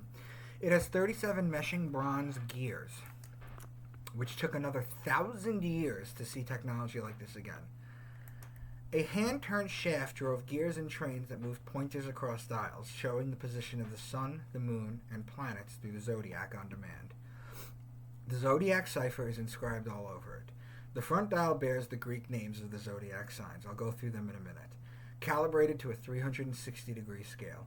The back tracks lunar and eclipse cycles, while a separate dial lists the dates of the Pan-Hellenic Games, including the Olympics, all keyed to the celestial cycles. The display screen, Aries, Krios. The mechanism tracks the sun's ingress into Aries, marking the spring equinox, the birth of the solar year. Tauros. The mechanism uses Taurus's position to calculate seasonal agricultural cycles. Gemini, Didymo, which is why Thomas is called Thomas Didymus, because in Hebrew, Ta'om means twin, and Didymus in Greek means twin. We'll get into that too when we get to the Bible. The mechanism tracks them for maritime timing. Cancer, Karkinos. It marks the summer solstice, the sun's standstill, 3 days walking sideways like the crab that you guys are now familiar with. The mechanism actually mimics the pause. Leo, Leon. The mechanism uses Leo to calculate solar intensity and festival dates. Virgo, Parthenos, which is where we get parthenogenesis from. The mechanism tracks Virgo's rise to signal the harvest season, which is critical for the Egyptian calendar on the outer ring. Well, why? Why is Virgo critical for the Egyptian calendar? Well, because the Egyptians, unlike the Abrahamics in the past, celebrated the new year in Virgo, the wheat harvest, the harvest season. So what happens is the sun would come to its yearly end in Leo. It would end home. It would come home, which it rules. Leo rules, and the sun rules Leo. So it would come home, and then it would be born again. A brand new son would be born to a virgin. Where have we heard this story before? Where is this going? Where are we starting to develop this into? You have Libra, which is Chilai, the claws of the scorpion, not a balance. It was used to mark the fall equinox, the judgment of day and night. Scorpio, Scorpios. It marks the autumnal descent. The mechanism tracks Scorpio to predict the sun's death into winter. Sagittarius, Toxotes. The archer's arrow kills the sun as it enters the lowest point of the year, and the mechanism uses Sagittarius to calculate the winter solstice. Capricorn, Aigokiros. The mechanism tracks Capricorn for the climb up the mountain back to the light. Aquarius, Hydrocus. Man pouring out the water from heaven. This marked the rainy season. The mechanism's parapegma inscriptions mention water-related stellar risings at Aquarius. And then finally, Pisces, Ichthys. The mechanism uses Pisces to calibrate the lunar month before the spring equinox. So that's the Antikythera mechanism, guys. Again, we keep finding relics that are all telling the same story or tracking the same story. Why was the Antikythera mechanism so important, guys? Why was this kind of stuff so important? Why did they keep mentioning this? Why did they write poetry to this? Well, the answer is twofold. Number one, I'm going to show you how the Bible is a farmer's almanac, as well as everything. That we'll get to in a few minutes. But what I wanted to let you know is that we take for granted that we have watches, clocks, weathermen, TV. We take for granted all that. That all you need to do is look at a calendar, know what day it is, know if it's going to be cold outside, know if it's going to rain when you watch TV and watch the weathermen, and plan your day accordingly. The ancients didn't have time markers like that. They just had to, it was like one eternal now moment, and then, oh, now it's cold. That's what's going on? Okay. Oh, now I have to plant. Oh, now I have to do this. They were markers. They needed to know what to do because they only had like sundials back then. They didn't have this. The Antikythera mechanism, for example, tracked the year so that you would know when to plant, when to harvest, when to reap. Because if you didn't, you were screwed. If you didn't plant during Taurus, then you're not eating in Virgo and Libra. You're not going to collect food for the rest of the year. You're going to starve in the winter. You need to know when winter's coming, when the sun dies. You needed to know all this stuff. This was the most important thing. It was survival. This is how you survive. And what humans did is they turned it into poetry in order to memorize it. And what we have done in later, thousands of years later, is we're sitting here and we're taking these texts literally, and we have PhDs arguing about what they meant with this. And incidentally, while I'm on this little rant right now, let me also share the fact that people tell me, oh, aren't you worried about translation? When we get to the Bible, well, it's a Greek translation of a Roman translation of an English translation of a Swahili translation. All that nonsense, okay? The keywords that I gave you are not up for debate, okay? I'll give you an example. In the Bible, the word is retzach in Hebrew. It means murder. Thou shalt not murder. Well, the King James Bible changed it to thou shalt not kill. There's a general difference between kill and murder, and they've been arguing this forever and ever and ever and ever. You can't murder a chicken, right? So people come at me and they're like, oh yeah, well, the words, oh really? Who is debating bull? Who is debating ram or lamb? Who is debating fish? Who's debating man? Who's debating woman? Who's debating crab? Who's debating beetle? Who's debating judgment, wine, oil, scorpion? Are any of these words that I just threw at you up for debate? No, they're not. So it doesn't matter what translation of what holy text you use. Some words are going to be different, and you can argue those words, that's fine. But none of those touch my cipher. So that's important to know too, guys, is that's why this works consistently. So now we're in the Old Testament. He gave them honey from the cliffs and olive oil from the rocky ground. This is Deuteronomy 32. He gave his people butter from the herd and milk from the flock. He gave them lambs and goats. They had the best rams from Bashan and the finest wheat. They drank the best wine made from the juice of red grapes. But Jeshurun became fat and kicked like a bull. So the honey is Cancer. The milk is Sagittarius. That's your summer to winter. That's your milk and honey. The olive oil is Libra. The lamb is Aries. The goat is Capricorn. The ram is Aries. The wheat is Virgo, the lady with the wheat stalk. The wine and the red grapes are Libra, and the bull is Taurus. So look at this. This is Deuteronomy 32. Now the cross pattern that you see is the cross of God's Son that he carries to his death. The four are known as the cardinal signs, which is why this cardinal is in church. But you have 2, 2, and 2 connecting, and then you have all 4 cardinal signs mentioned. This is just in Deuteronomy 32. The Mount of Olives. Jesus led his disciple to the Mount of Olives after his last Passover, so he could teach them a few more things, pray, then wait for Judas to betray him. While walking to the Mount of Olives, he gave the parable of the true vine. So let's mark Aries. Why? Because this is when Passover occurs, right? The Passover. And then he walks to the Mount of Olives. Well, olives are Libra, so you go across the wheel. So there's one connection right there. They're waiting for Judas to betray him. That's the next step. Well, the betrayer is the next sign over in Scorpio. So you have an opposing sign and a connecting sign. But if you read this correctly, they use the words on purpose when they write this poetry. They're waiting for the betrayer. He didn't betray. So you're still in Libra, which is law, wine, and oil, remember? Which is why he gives the parable of the true vine, because he's still in Libra. This is celestial poetry. This is just evolving into a bigger story. They're anthropomorphizing the sun going through the 12 zodiac signs. Genesis 49:17. Dan shall be a serpent by the way, an adder in the path that biteth the horse's heels, so that his rider shall fall backwards. Well, right here, remember this line right here? This is serpents. Well, there's the snake. This is the man on the horse with the bow and the arrow. I don't have the horse here. But basically, the serpent is going to bite the heel of the horse, and then this dude is going to fall over. This is just star poetry. This helps you understand near winter months. This is how they used to teach this. Micah 5:2. But you, O Bethlehem Ephratah, those who are too little to be among the clans of Judah, for you shall come forth for me one who is ruler in Israel, who's come forth from old, from ancient days. So the words are Bet and Lechem. Bet in Hebrew means house. Lechem in Hebrew means bread. So who is the house of bread? Well, that's Virgo, the lady with the wheat stalk, right? So the Savior is going to come from a virgin. That's what this is actually telling you if you know how to read Hebrew and you know what you're reading. Also, the Virgo glyph, right? You know how the Aquarius glyph is this, right? This is the Virgo glyph. It's an M. Because if you trace this back, her name was Mary, and it's always Mary. Mare, the Chaldeans, Miriam in the Quran, it's always Mary, so it's always an M. And she is hooked to a Jesus fish.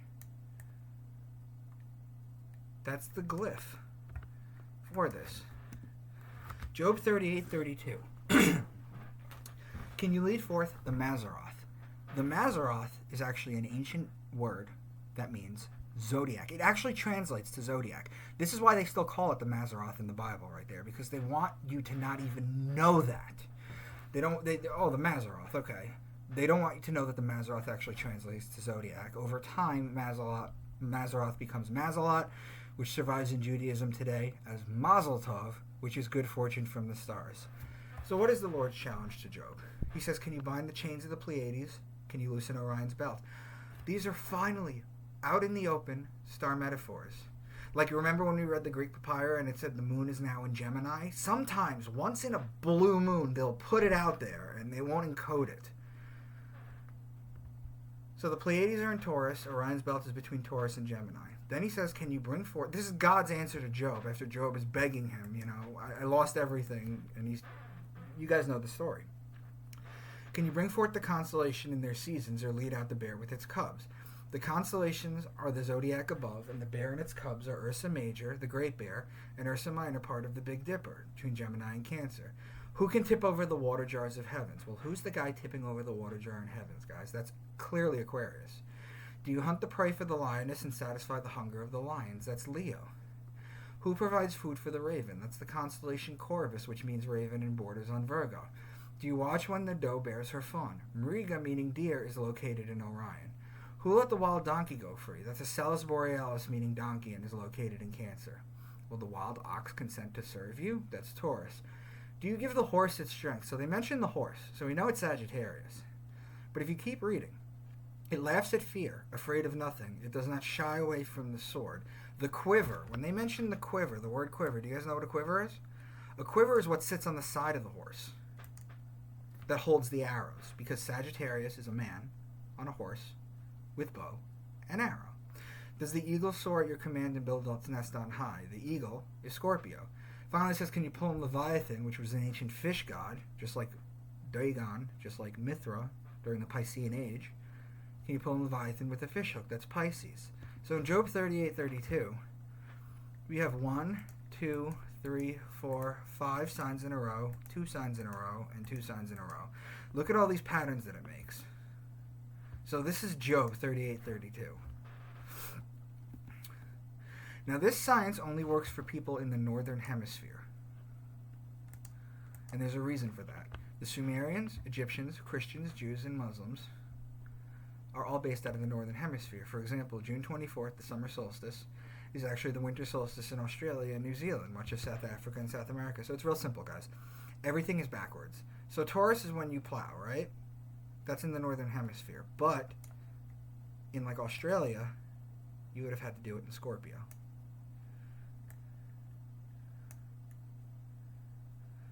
Virgo is when you reap in the northern hemisphere.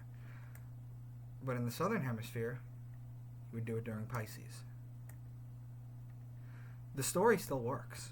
It's just you gotta look at it backwards because of the southern hemisphere. But that's why it was notated like this. If all these people came out of the south, we would have a reverse story. Now the New Testament. The first living creature was like a lion. The second was like an ox. The third had a face like a man. The fourth was a flying eagle. The first living creature was like a lion. That's Leo. The second was like an ox. That's Taurus. The third had a face like a man. That's Aquarius. The fourth was like a flying eagle.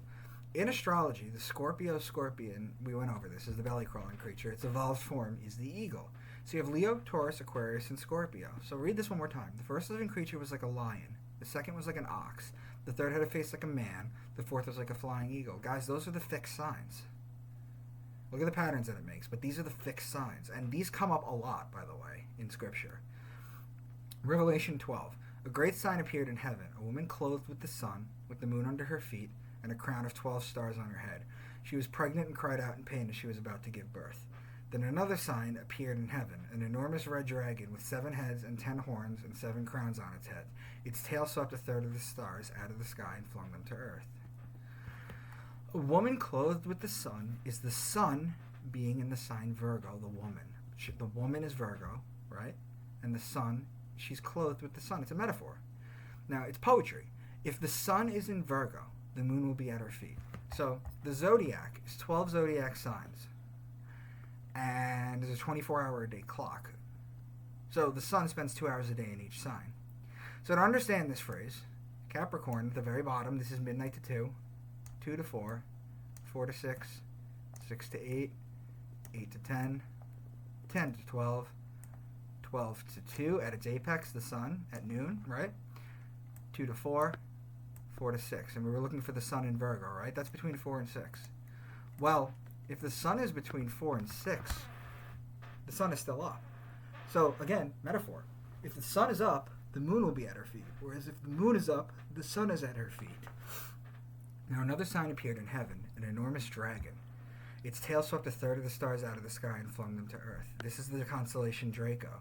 And what I'm highlighting right here is its tail. Its tail goes from Aries to Sagittarius. And guess what? That's a third of the stars out of the zodiac. This is all just celestial poetry, guys. Matthew 10:16. Behold, I send you forth as sheep, that's Aries, in the midst of wolves, the constellation Lupus, which is this freaking mass. Libra, opposing sign.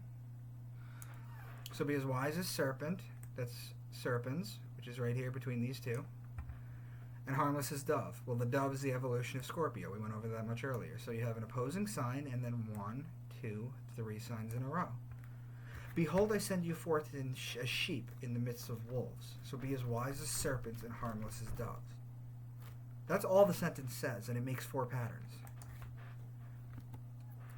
The book of Revelation. We're going to go through the entire book of Revelation real quick. But I'm going to leave out the 2 that we already did. We already did Revelation 4:7, the fixed signs, and Revelation 12, the dragon. Then one of the elders said to me, do not weep. See, the Lion of the tribe of Judah, the root of David, has triumphed. He is able to open the scroll and its 7 seals. The lion is Leo, and the 7 seals are the 7 stars, or the sisters and Pleiades, which are in Taurus. Those are 2 of the 4 fixed signs.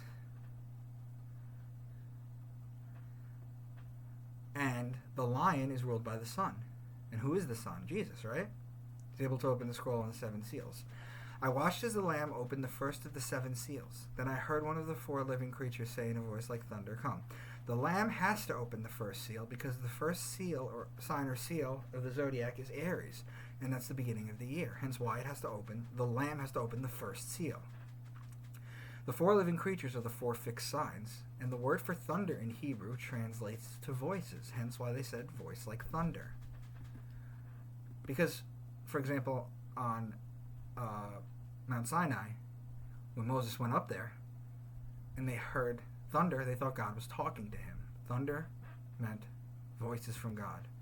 Revelation 6:2, I looked and there before me was a white horse. Its rider held a bow. I mean, that's Sagittarius. A rider holding a bow.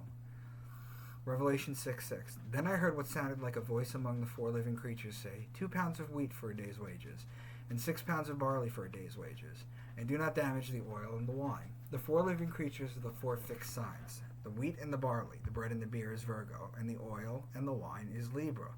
Virgo and Libra are connecting signs. I wrote opposing signs, but it's actually connecting signs. That's incorrect. I'll change that.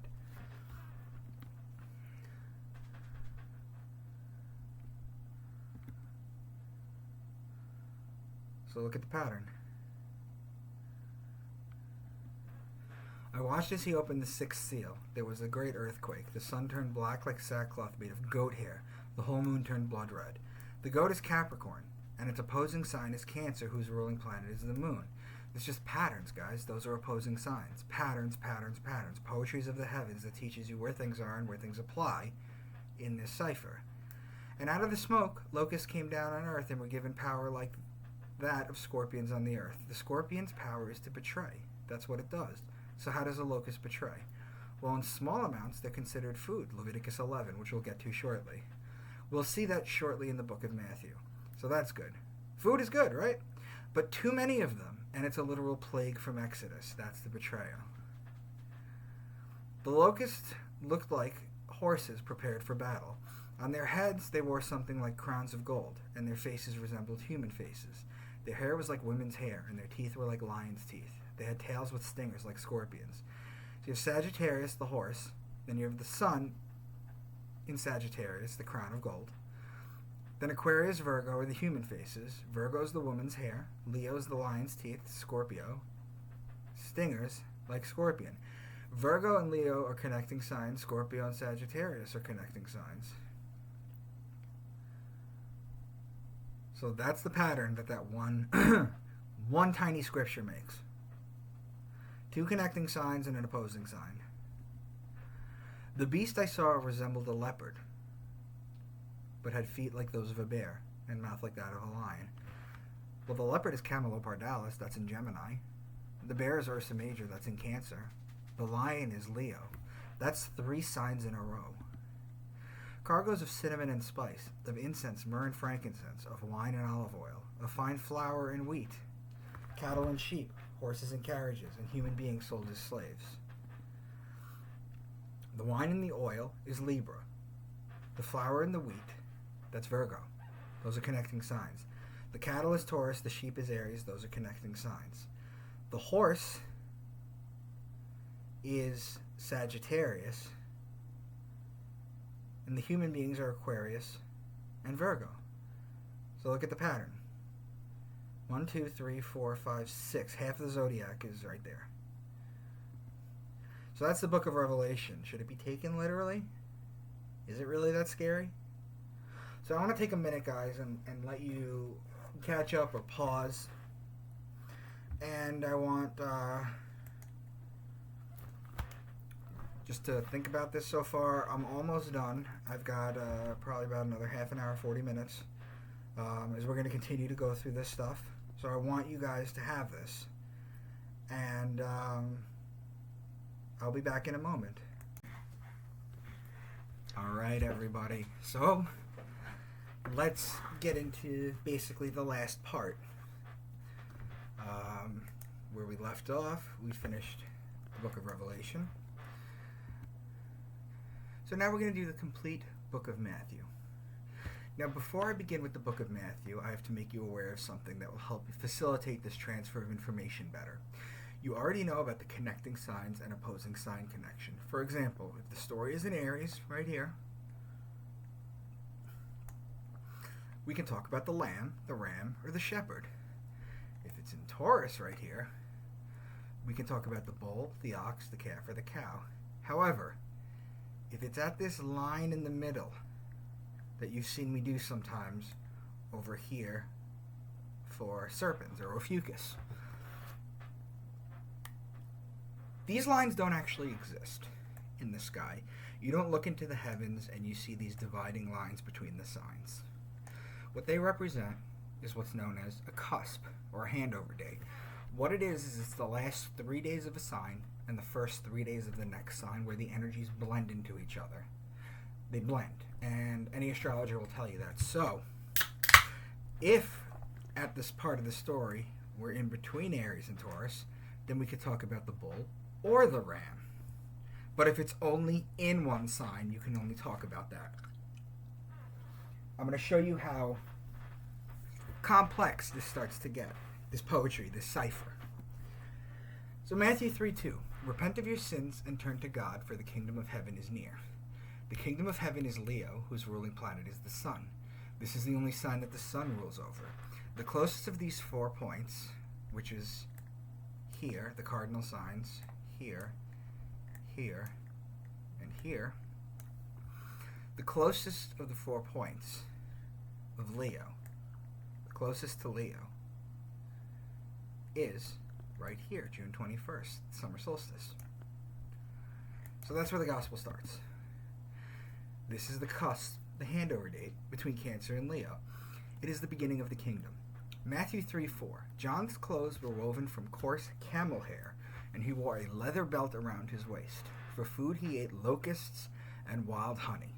Now, if we take the most famous drawing of a man, Leonardo da Vinci's Vitruvian Man, and superimpose it onto the zodiac, we can make sense of it. To be honest with you, you don't need to use the Vitruvian Man. You could use a stick figure. It doesn't matter. Now, the head is in Cancer right here, as is the beehive cluster. The mouth is part of Cancer. So he's eating the honey, right? It's a heavenly, poetic metaphor. Leviticus 11, what's clean and unclean to eat. All flying insects that walk on all fours are to be regarded as unclean by you.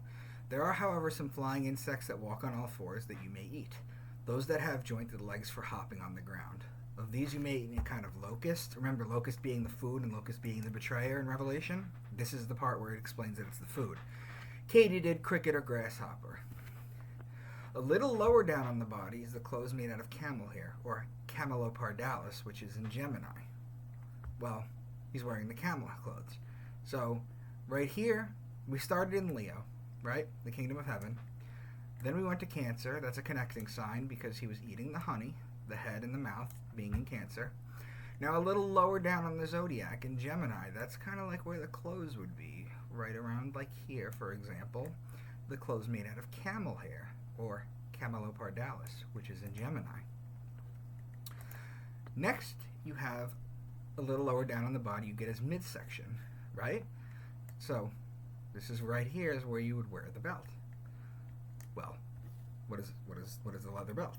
Well, the leather comes from the cow, which is a female bull. Regarding the belt, Orion's belt sits between Taurus and Gemini right here.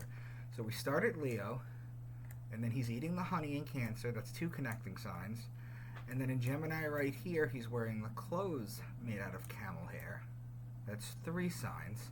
And then right here, you have the leather belt right here. That's 4 signs in a row. That's just to open. So, next would be the baptism. Now, we started at the beginning of Leo. So how are we going to go to a water sign to signify the baptism? Well, because you're at the cusp, you can go across to the other cusp, the opposing sign. And now you're touching Aquarius. Aquarius is the man with the water pitcher. That would be the baptism. Here we see how it makes a leap from one cusp to the other. The man with the water pitcher in Aquarius is personified as John the Baptist with the water. It's important to note, too, that John the Baptist and Jesus are always exactly 6 months apart. When you think about the fact that Jesus is born on December 25th, I'm not going to get into arguments with people about when he was actually born, whether it was the Feast of the Tabernacles, after Passover, on September 11th, that's why 9/11 is such a big deal. I'm not going to get into all of that because these are all metaphorical parts of the story. The astrotheological story about this is why the gods are born on December 25th, as Jesus is celebrated. That is why. If he's born on December 25th and rises a degree a day, then that must mean that John the Baptist is born on June 24th and decrease a degree a day. This is why in John 3:30, John says, he must increase, but I must decrease. Because look at this line right here that we have. It's going down the zodiac a degree a day, starting going up the zodiac a degree a day. This is Jesus, December 25th. This is John the Baptist, June 24th. He must increase, and I must decrease. It's also why St. John's Day is exactly 6 months to the day of the birthday of Jesus. Open any Catholic calendar. Now, the next story is the temptation of Jesus, so we're going back to here. July 24th. He's tempted by Satan in the desert for 40 days. So, count 40 days. That's all you got to do. So you got July 24th, count 40 days, September 2nd. That takes you right in the middle of Virgo. So what's the next passage? Matthew 4:3. If you are the Son of God, tell these stones to become loaves of bread. The Virgo, the lady with the wheat stalk. Here we see mention of the bread that tells you the sun is in Virgo. And then after that, Matthew 5:17 and 22, I did not come to abolish the law. And if you are even angry with someone, you are subject to judgment. Both law and judgment are Libra. So we started in Cancer with the beehive cluster. Then we went to Gemini for the camel hair. Then lower on the body, we went to Taurus for the leather belt. That was 4 signs in a row. But here, we started in Leo after that. And then we went to Virgo, tell these stones to become loaves of bread. And then here, abolish the law. So this is 3 signs in a row. So we're going the other way now. But to begin the story, the Gospel of Matthew, we've got 7 signs in a row, as you guys can see. Matthew 7:15 and 16. Beware of false prophets who come disguised as harmless sheep. That's Aries right here. And can you pick grapes from the thorn bushes? Well, that has to do with wine, grapes. That's Libra. Those are opposing signs. Now, moving along. Matthew 13. Later that same day, Jesus left the house, as you can see right here, and he went beside the lake. This is where it moves us to right here. Beside the lake. Listen to the verbiage. The lake is the water sign, right? Lake is water. They have the water signs. This is between Aquarius and Pisces because he's beside the lake. If he was in the lake, you can make the argument that he was in either Aquarius or Pisces. But because he's beside the lake, he's right here. So this cusp right here, if you follow it to its opposing sign cusp right here, it's the Leo-Virgo cusp. As it's touching Virgo, the wheat stalk and the grains, it just makes sense that the next parables are the wheat and the weeds, the mustard seed, and the yeast. That has all to do with harvest. Moving right along, if I come back down, and I'm touching Pisces now, that's the fish, we have the fishing net parable. So, the wheat and the weeds and the fishing net. So as you guys can see, as initially, at the very beginning, we had, hold on one second, I'm just trying to get this color real quick.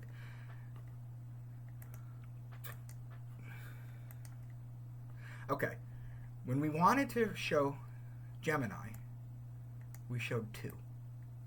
When we wanted to show Aquarius, we showed this. That's how this began. Remember the 2-year-old making the duck picture, right? For mommy and daddy? Then it evolves. And as these stories, and as we locate different constellations and things of that nature within these signs, and I explained to you how, for example, Cancer could be the crab, the scarab, it could also be the donkey, it could be the bear, because they're all there.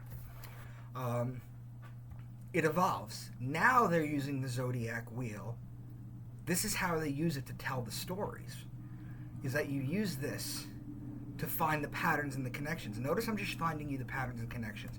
We had 4 over here, 4 signs to start, and then we went 3 signs this way, and now he came down here beside the lake, beside the 2 waters, and he went across to Virgo, and he's the wheat and the weeds, the mustard seed and the yeast. That all has to do with harvesting. That all has to do with bread making and things of that nature.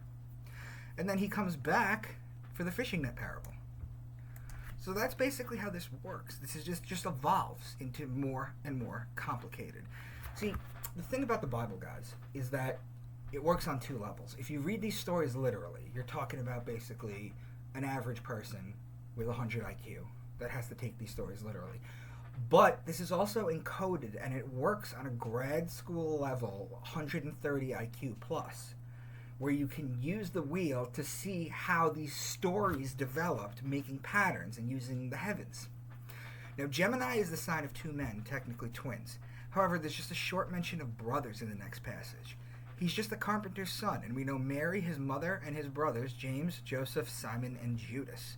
This ends at the cusp of Gemini Cancer, right? Because you're still at the cusp, so you could talk about Gemini, or you could talk about Cancer. So you're at the cusp right here, but if you follow it all the way down, this is the cusp of Sagittarius Capricorn. You know what day that is, guys? Because I don't think I've ever showed it to you. That's December 21st. That's the day of death. Remember? Well, how do we know that? Well, you made the pattern, the opposing sign, right? The Gemini, you were talking about the brothers, and now it takes you to the day of death. Well, what's the very next story? It's the death of John the Baptist. As I've previously mentioned, death comes at the end of Sagittarius. So, although I've been giving you examples along the way, I'm going to show you how Scripture is written now. Let's take the following sentence, which I came up with, which sounds like it could be in the Bible, but isn't. If I say to you, the rulers were divided between war and love, it split the land in half. You could read that as a literal translation, right? That sentence makes sense on face value. But if you go a little bit deeper, the ruling planet of Aries is Mars, who's the god of war. The ruling planet of Libra, opposing sign, is Venus, who's the goddess of love. There's your war and love. And if you're talking about the land, you could be talking about the zodiac. It literally is going to split it in half. And that's basically how you make poetry out of the heavens, out of Scripture. Matthew 14, 17, and 32. But we only have 5 loaves of bread. Well, that's Virgo, the lady with the wheat stalk, obviously. And 2 fish. Well, 2 fish is literally Pisces. I don't need to say anything more than that because Pisces is the symbol of 2 fish. The bread is the lady with the wheat stalk. Pisces and Virgo are opposing signs. So when they say the bread and the fish, they're saying opposing signs. When they're saying the horse and the chariot, that's opposing signs. You see how this works, guys? This is the cross of God's Son. We were just in Virgo, and now next is Libra, which is law, wine, and oil, remember? What stories do we get now? Well, we get the story of the temple tax, that's law. The unforgiving debtor, that's law. Divorce and marriage, that's law. And the parable of the vineyard worker, that's wine or grapes. And Virgo and Libra are 2 connecting signs. Next is Scorpio, the betrayer. This is where Judas betrays Jesus with the kiss. Now it's 3 signs in a row. What happens after the betrayal?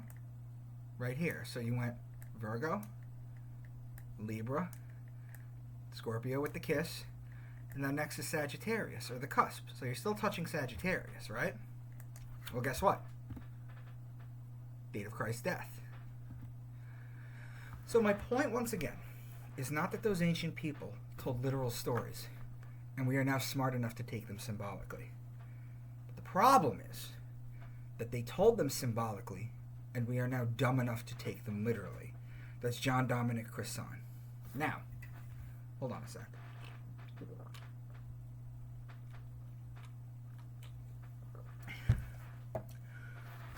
Thomas Paine, one of the founding fathers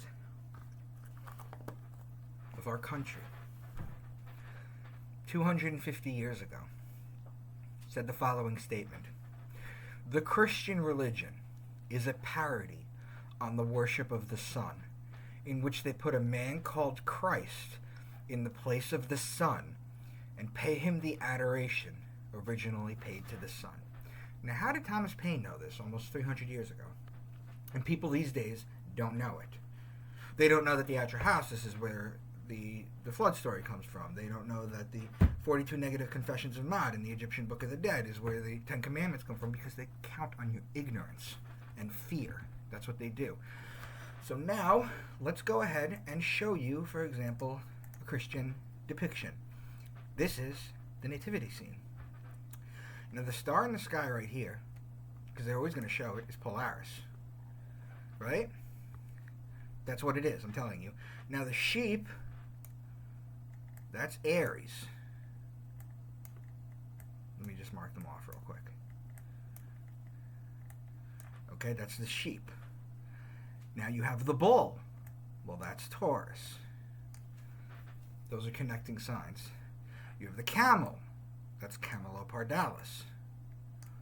That's in Gemini. That connects to Taurus. Now you have 3 signs in a row. Now you have the donkey. That's Ascellus Borealis. That's Cancer. Now you have 4 signs in a row. You have the manger right here. That's what the beehive cluster used to be called. So that's Cancer again. Then you have baby Jesus. And notice this real quick that I'm showing you right here. If you look at the baby Jesus, that's not a halo around his head. That's the sun. In every picture that you look at Jesus on the internet, or any depiction of him on the internet, whether he's a baby or not, the sun is behind his head, and they're showing it to you. Okay? And then you have the Virgin right here, that's Virgo. And you have the man right here, that's Aquarius. And these are the 3 wise men. Those are the stars of Orion's belt in Taurus. So there's 7 zodiac signs in this picture, just so you know. So now when you see the nativity scene, you're not like, I wonder why a virgin chose to deliver her baby around all these wild animals. I mean, how gentle do you have to be when you're actually handling a baby or delivering a baby? Would you let any of these wild animals around there? No, because they're telling you a story, and the story is ingrained and it's hidden. And I'm trying to expose that. Now we have the Gnostic texts. We went through examples of the Old Testament and the New Testament. Guys, debunkmywork.com is my website. If you want to see a breakdown of every single book in Scripture for the whole Bible, it is on my website. There are links. The Book of Enoch. Do you want to know why the Book of Enoch was removed from the canon of the Bible, even though it was left in the Ethiopian one? It's because of passages like this, where they openly talk about astrology and the cosmos. It's too obvious. Needed to be encoded. Don't take my word for it. Listen to your Roman Catholic Catechism. Roman Catholic Catechism 2116. All forms of divination are to be rejected. Recourse to Satan or demons, conjuring up the dead, or other practices falsely supposed to unveil the future. Consulting horoscopes, astrology, palm reading, interpretation of omens and lots, the phenomena of clairvoyance, and recourse to mediums, all conceal a desire for power over time, history, and in the last analysis other human beings, as well as a wish to conciliate hidden powers. They contradict the honor, respect, and loving fear that we owe to God alone. Now, why would the church ban astrology when I'm showing you that it's the same story that's been told over 20,000 years? Chapter 8.2. Semjaza taught enchantments. Armoros, the resolving of enchantments. Barakijal taught astrology. Kokabel, the constellations. Ezekiel, the knowledge of the clouds. Sariel, the course of the moon. And in those days shall the mountains leap like rams, that's Aries, and the hills shall also skip like lambs, that's Aries, satisfied with milk, the Milky Way galaxy whose centers in Sagittarius. And the mountain, as we learned before, that's Capricorn. Well, Capricorn and Sagittarius are connecting signs. The Gospel of Q. So now we're doing the Gnostic text, and I'm just giving one example of each, because again, if you wanted to see the whole thing, debunkmywork.com. Share it with as many people as you can, people. Give us our daily bread today. Which of you would give your child a stone if they ask for bread? Or would you give them a snake if they ask for fish? The bread is Virgo, and the snake is Serpens, which is between Scorpio and Sagittarius, and the fish is Pisces. Now, Pisces and Virgo are opposing signs. Everyone who divorces his wife and remarries is unfaithful to her, and whoever marries someone who's divorced, is unfaithful too.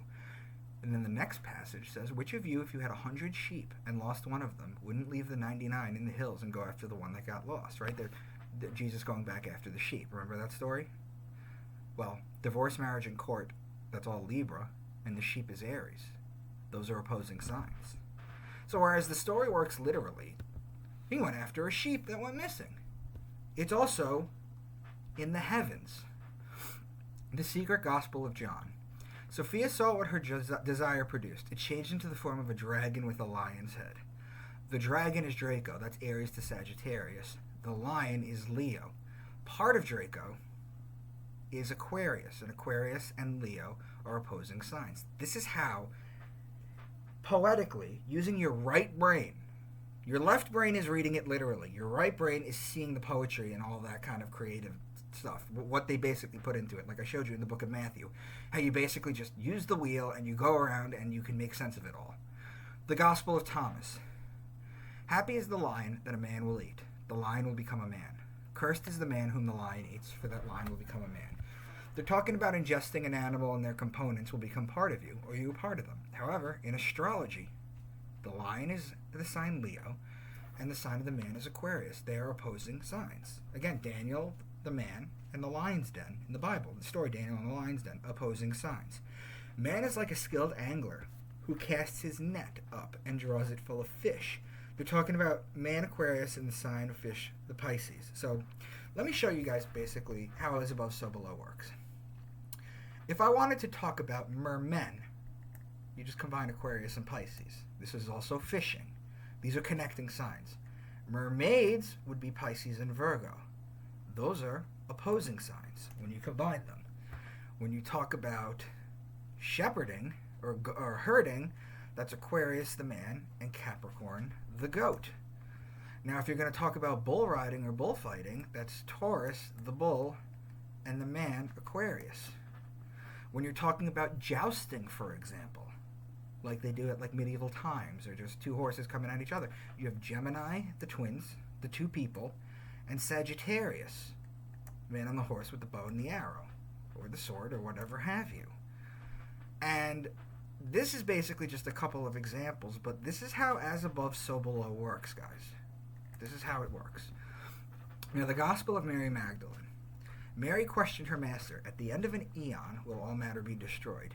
Each zodiac sign is considered a house. So the house of Aquarius, the house of Pisces, each sign is also called an eon. So she's asking, what do we do after this age of Pisces is done? The Gospel of Philip. When he came to his disciples in splendid glory, on the Mount of Olives, he wasn't small. He became great and made his disciples great so they could see him in his greatness.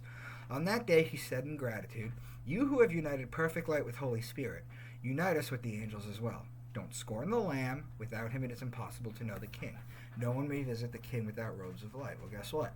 The olives are Libra, the Mount of Olives, and the Lamb of God, is Aries. Just as an example, guys.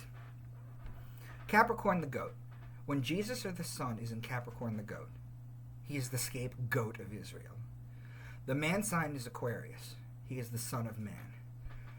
Pisces is the two fish. He feeds the masses with two fish, and that's why he's known as the fisher of men. Aries is the ram. He is known as the Lamb of God or the Good Shepherd. Cancer is the scarab beetle. St. Augustine called Jesus the Good Beetle. Leo is the lion. He is the Lion of Judah. Virgo is the virgin holding the stalk of wheat. He's born of a virgin, and he's called the bread of life.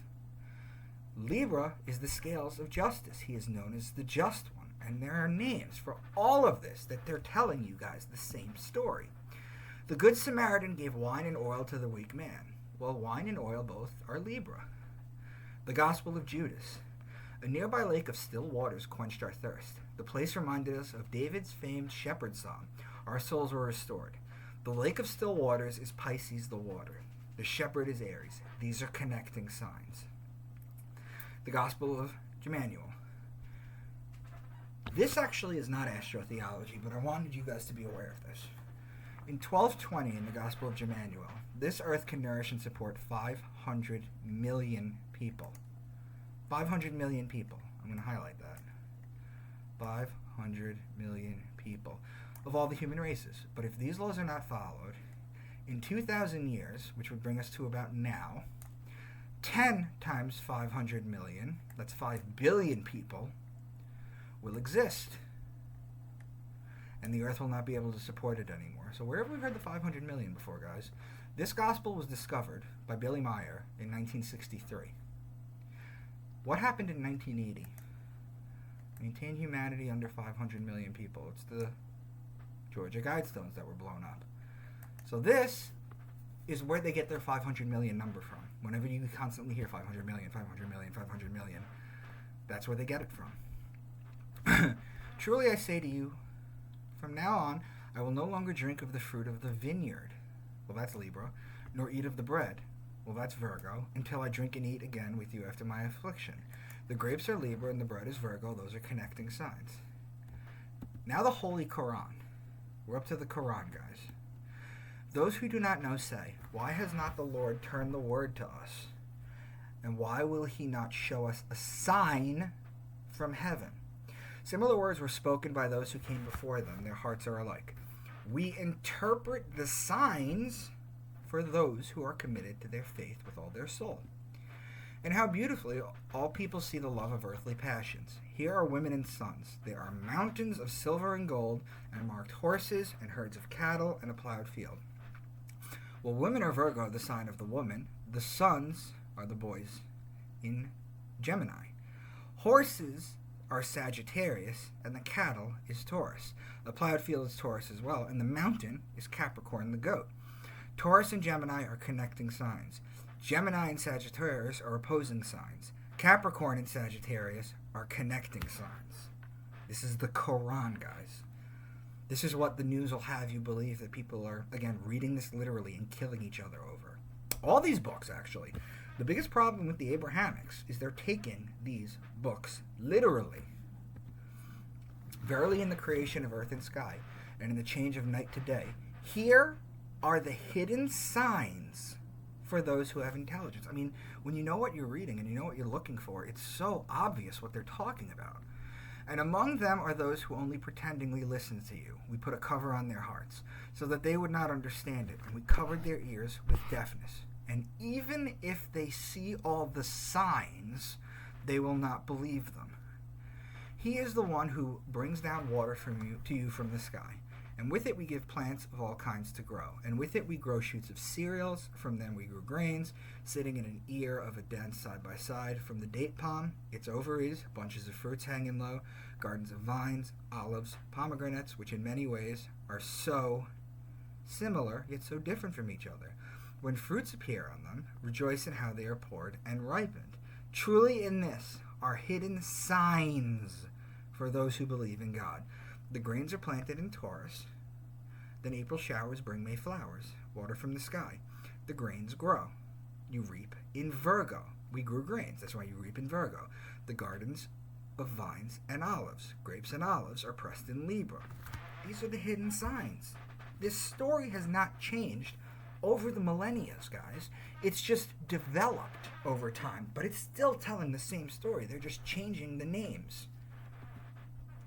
And whoever wants to own a beautiful garden of date palms and vines, which is washed by abundant streams, where for his pleasure of all kinds of fruit, while old age befalls him, and the children are weak, so that a fiery whirlwind falls on the garden and swallows it to ashes. So the Lord explains his signs to you so that you can understand. Well, the vines are vineyards, that's Libra, and the streams are the streams in the water sign, Pisces. And guys, that's basically, I mean, I have the whole breakdown on my website, but that's a couple examples for the Quran. The other thing I wanted to show you guys is the 72 virgins. That's what they all die for. That's what the news will tell you. That the terrorists martyr for 72 virgins. Well, where did that come from? There's a star called 70 Virginis. That is the name of the star. It borders Virgo. That's 70. And then Virgo would be the 71st virgin. plus the virgin you marry on earth. That's the 72nd. Those are the 72 virgins. It's all astrology. That's what they're hiding from you. That's why they make it so illegal. What are the Abrahamic viewpoints on astrology? Jewish. The Jewish prophets derided the practices of stargazers, Isaiah 47:13 and Jeremiah 10:2. The Torah explicitly bans consulting astrologers, a foundational law for traditional Judaism. A fierce debate emerged between two giant Jewish philosophers, Maimonides, who was called Rambam, who passionately denounced astrology as sheer superstition and nonsense, and Nachmanides, Ramban, who accepted that practitioners could have real powers but prohibited it anyway. This is as it relates to the Talmud. Catholic. The Roman Catholic Catechism 2116 that I showed you before shows you exactly what they think of astrology. The Christian version. Key verses like Deuteronomy 18:10-12 label divination as detestable to the Lord, and Isaiah 47:13-14 ridicules astrologers who claim to predict the future, comparing them to stubble that will be burned. Reliance on astrology is often seen as a betrayal of trust in God. It is believed that God alone is sovereign over the future, and seeking guidance from the stars takes faith from the Creator and places it in the creation. Philosophically, a belief that the stars control one's fate contradicts the Christian concept of moral responsibility and free will. The Protestants. This is interesting. What makes this history interesting is that Protestantism didn't always reject astrology so completely. During the Protestant Reformation in the 16th century, astrology was actually quite popular in Protestant areas, particularly in German lands. Philip Melanchthon, a close associate of Martin Luther, where we get the Lutheran Church from, gave astrology unprecedented sanction. He helped make it part of the curriculum at Lutheran universities, believing it could be used to understand the natural world and God's creation. By the early 17th century, apocalyptic predictions and the chaos of the 30 Years' War led to a backlash. This crisis of piety ultimately forced theologians and stargazers to part way, pushing astrology out of the mainstream Protestant practices. Now, Islam's position on astrology is best understood as a clear-cut case of fundamental Islamic principle, the absolute oneness of God, Tawhid. Any practice that challenges God's exclusive knowledge of the future is strictly prohibited. It is suggested that the Prophet Muhammad stated, "Whoever seeks the knowledge from the stars is seeking one of the branches of witchcraft, of that which is inherently forbidden in Islam." The primary issue with astrology in Islam is its claim to knowledge of the unseen. And the Prophet Muhammad clearly warned against such practices.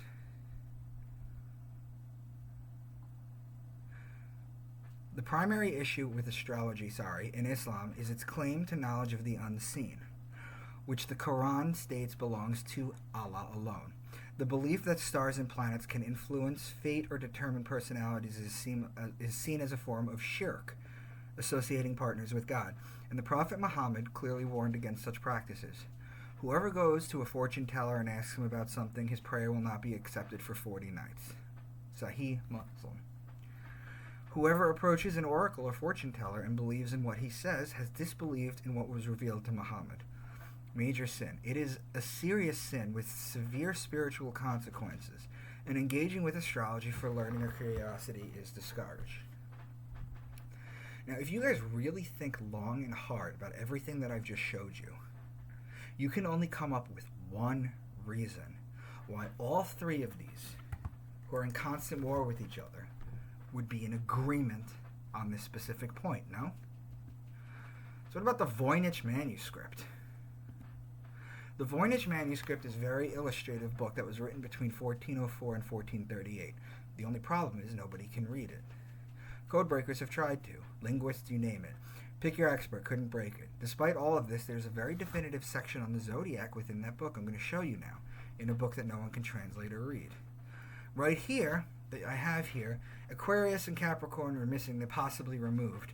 But you can see here the other 10 signs that are broken down. And if you were to look this up on the internet yourself, you'd be able to see that they're very clearly defined here.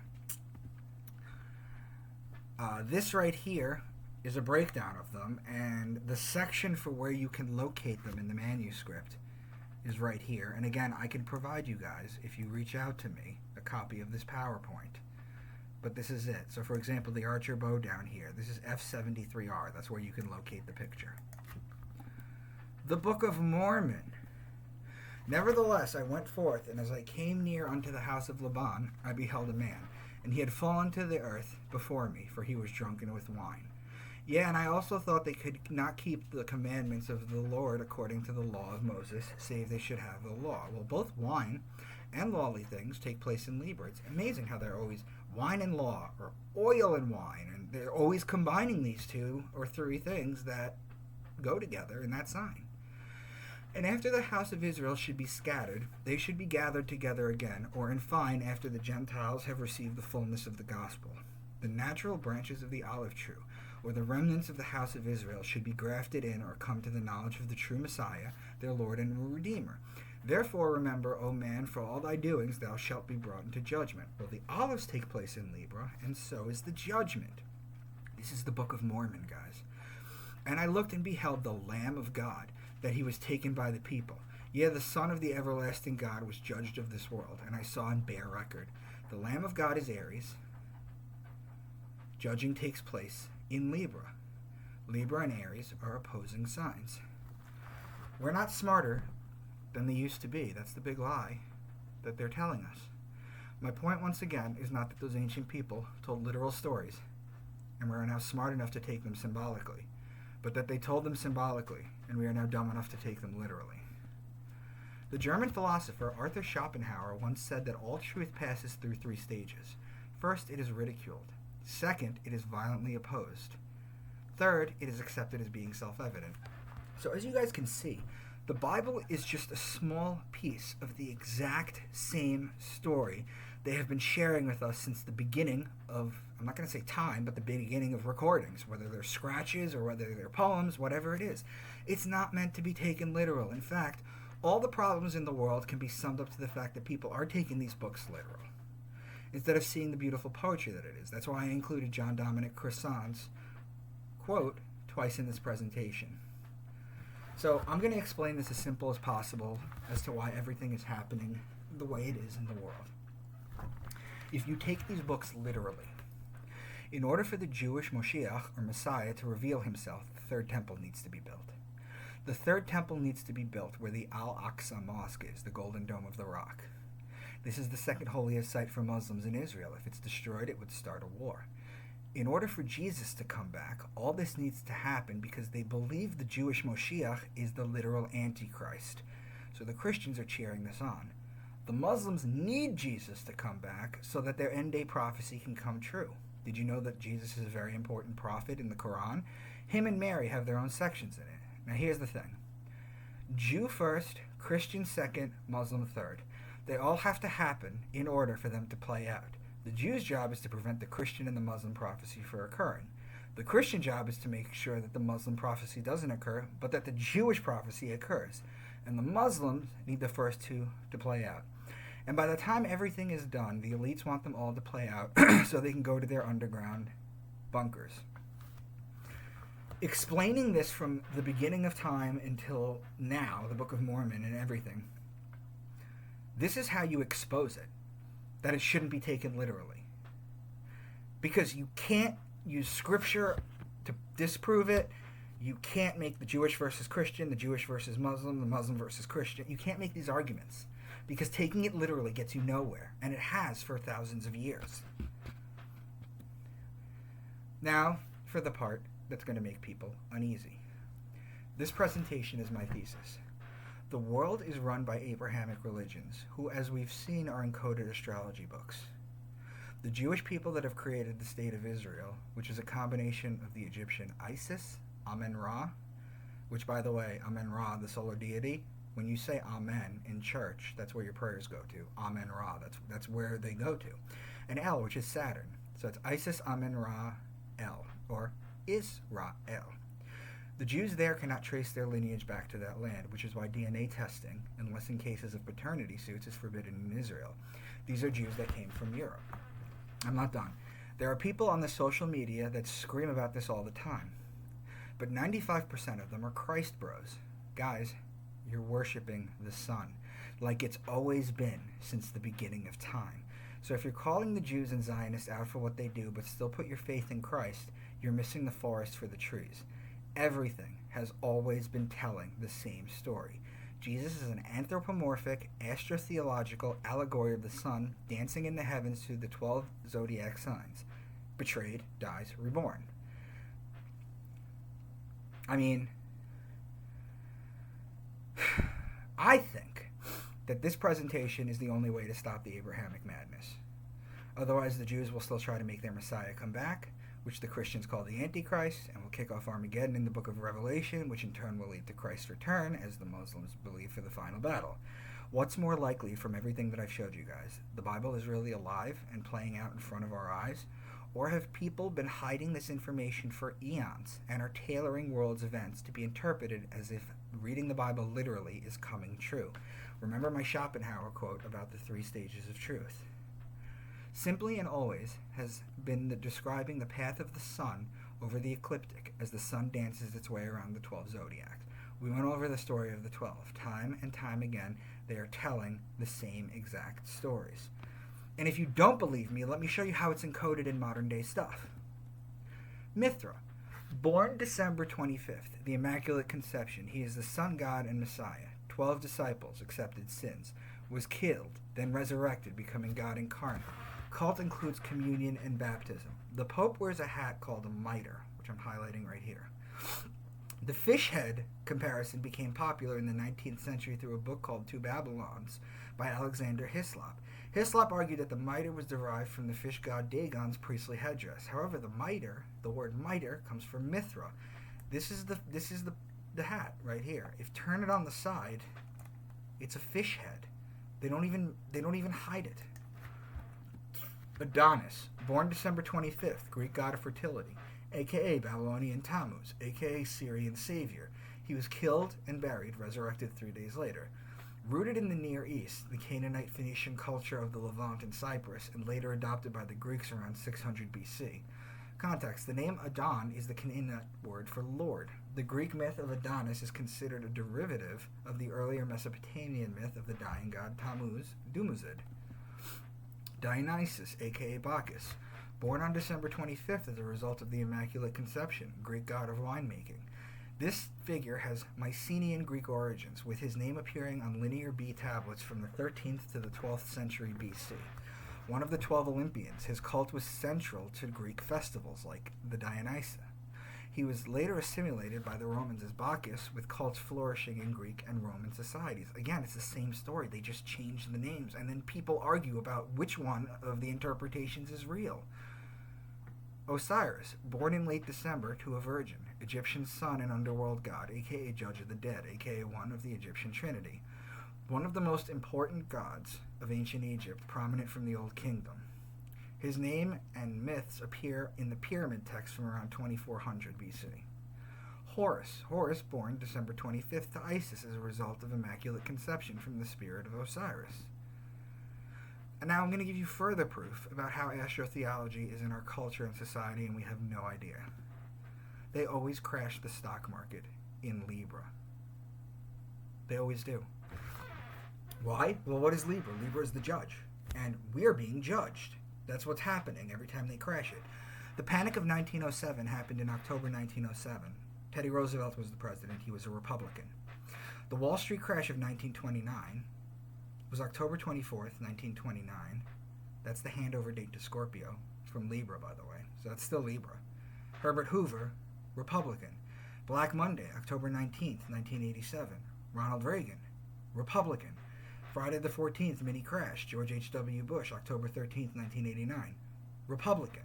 Stock market downturn of 2002, October 9th, 2002. George W. Bush, Republican. 10% in most of the world's indices dropped. That's, again, the handover date to Scorpio, October 24th, 2008 crash. George W. Bush, Republican. And then you have the crypto crash of October 10th, 2025, where the crypto just pulled the rug from under it. That's Donald Trump, Republican.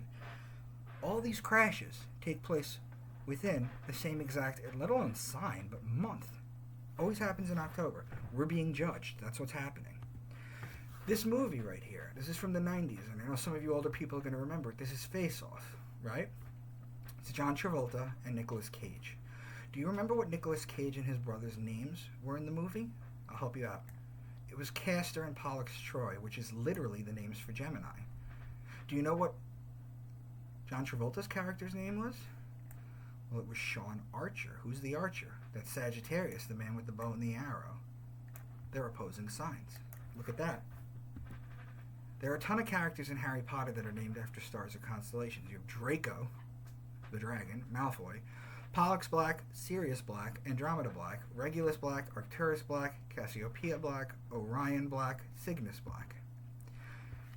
You have in the sign Taurus, there is a star that a lot of astrologers, if you start talking to astrologers after seeing all this, there's a demon star called Algol. A lot of negative is attached to it, by the way. It's known as the demon star.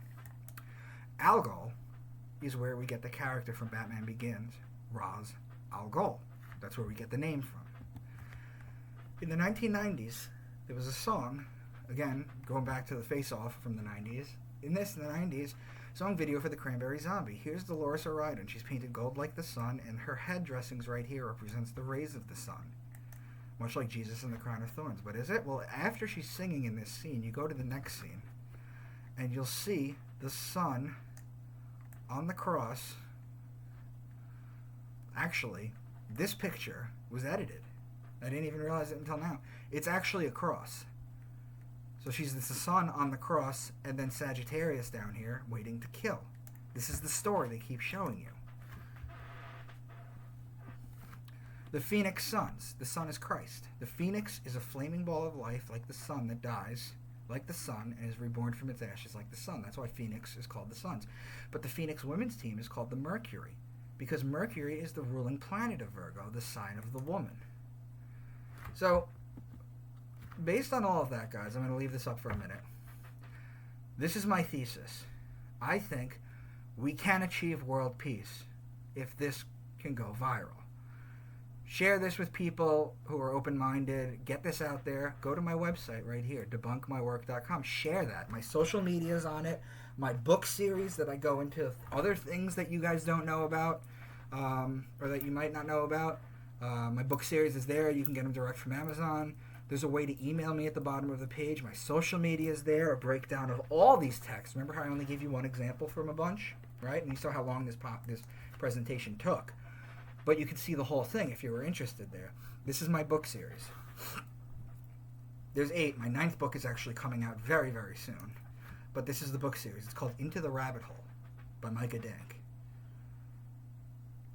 Now, Book 1 talks about MK Ultra. Book 2 is the secrets of the pyramids and how Islam was started. Book 3 is the Knights Templar versus the Rosicrucians. Book 4 is the Jab, which I wrote in 2017 and predicted what happened. Book 5, where the Library of Alexandria is now. Book 6 exposes the Bohemian Grove and the Pindar.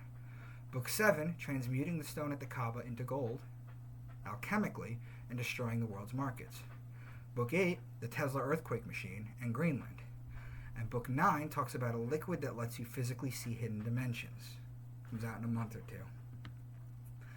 And just to let you know, the topics that I discuss in my book series: gematria, etymology, numerology, astronomy, astrology, astrotheology, out-of-body experiences, the Akashic records, symbology, remote viewing, religious secrets, capstones of the pyramids, DNA encoding, mystery school channelers, near-death experiences, DMT monitoring, lucid dreaming, acoustic levitation, physics and quantum physics, psychotherapy, psychology, spiritual guides, Tesla tech, shared dreaming and crystal technology, conspiracies that not many people know about, corruption, and secret societies. So if you guys want to see this in story form, this is the book series to get, Into the Rabbit Hole. You can get it on Amazon, or you can go to my website, debunkmywork.com. I want this shared by everybody. So guys, I want to thank you very much for your time. I know it's been like 2.5 hours or whatever that we've been doing this. But thank you guys for all being here, and I really hope that you guys share this with other people. So, thank you.